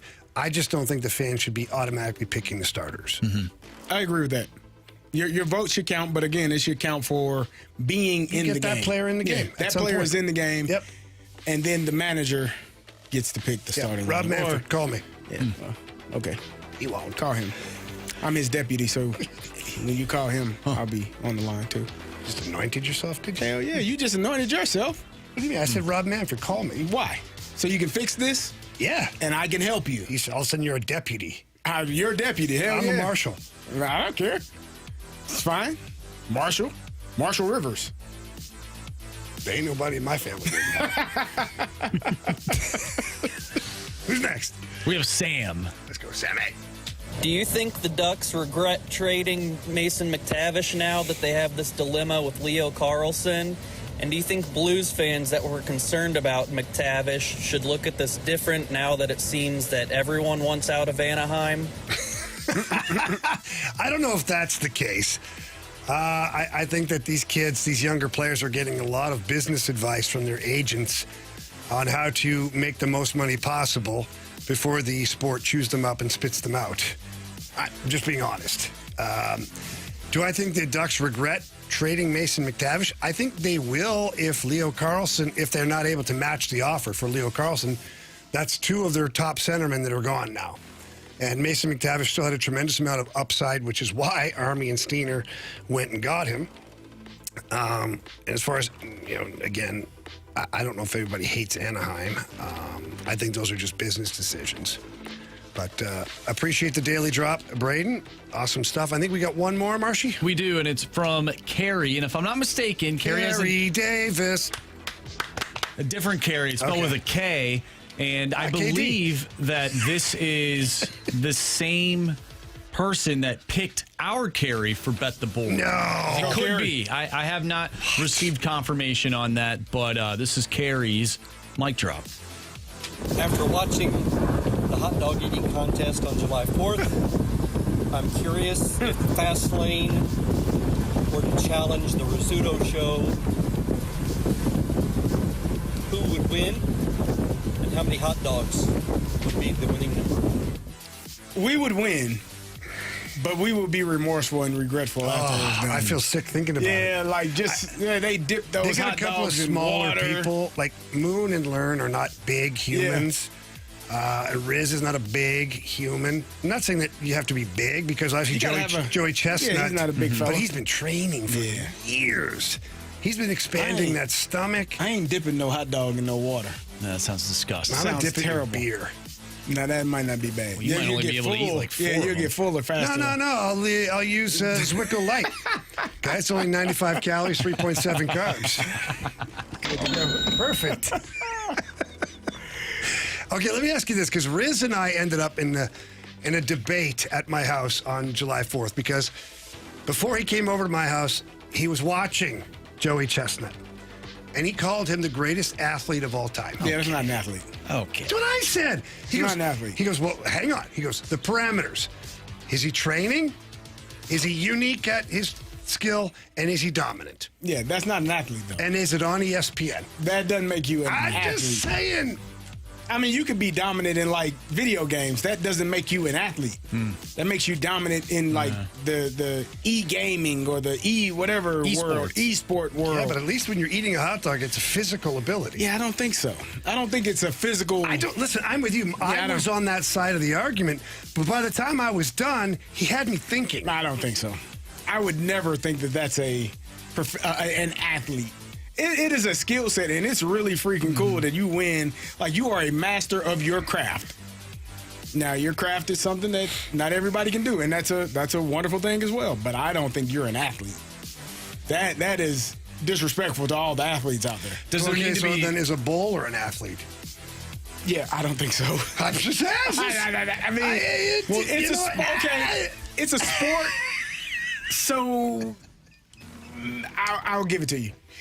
Does there need to be, like, athletic movement in... That is not athletic movement? No. That's just muscle memory. How about when Joey Chestnut, full Nelson, or rear naked choke to the protester who jumped on stage while not breaking stride? That's and eating probably his an hot dog? athletic skill set. But I don't think that makes you I would say if you are an MMA fighter, that you're an athlete. If you are doing any form of martial arts, you're an athlete. Professional darts. I'll give it to you. It's a sport. Those guys are good. I like cornhole. I'll give it to you. Those guys are good, too. I'm just asking the questions that people want answers to. I don't think eating is a sport. Okay. Like, everybody eats. Everybody in the world. Everybody for the runs most part, at some point. Doesn't make him a track athlete. Not true. It's not true. Not everybody plays darts. Like, not everybody bowls or does cornhole. Like, but everyone eats.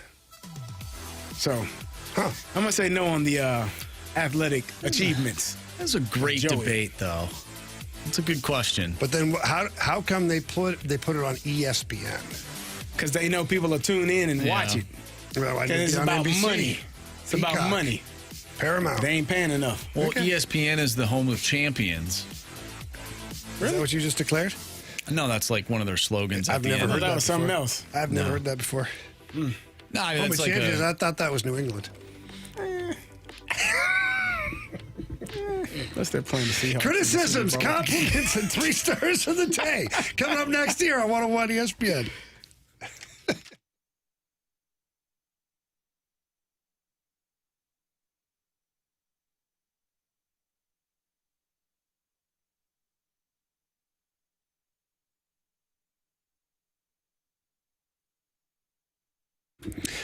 All right, you heard us talking earlier about different picks that we have for the night, whether it's USA to advance. We heard Anthony Stalter go with the minus 125 on that. So many great bets available over at Circa Sports. Get on the App Store or the Google Play Store. Download Circa Sports. The white logo is the state of Missouri. You've heard me say it a million times, but I'm just making sure you're downloading the right one. Sign up, and once you're on there, just enjoy it. I seen a couple of bets the other day. People are picking different teams for the Super Bowl, and all the money line splits have been fantastic. They do have the best odds of any app that is out there currently. You don't have to listen to me. You can download and you can compare. That's the beauty of it all. They've got bigger payouts. They've got higher betting limits. It's extremely user-friendly. I love jumping on there and checking out all the player props. They got some fun ones there, especially with the World Cup here. They've got some interesting player props. And, hey, why not throw in a parlay while you're at it? Great odds available for your parlays over at Circa Sports. Quite honestly, it is sports betting the way it should be. So please, if you can, get there, download the app, or you can visit circasports.com today. Again, that's circasports.com. Must be 21 or older in Missouri. If you have a gambling problem, call 1-800-GAMBLER.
It's the Fast Lane here. We are wrapping things up. Carey Davis, Jamie Rivers, Andrew Marsh. We talked about a lot today.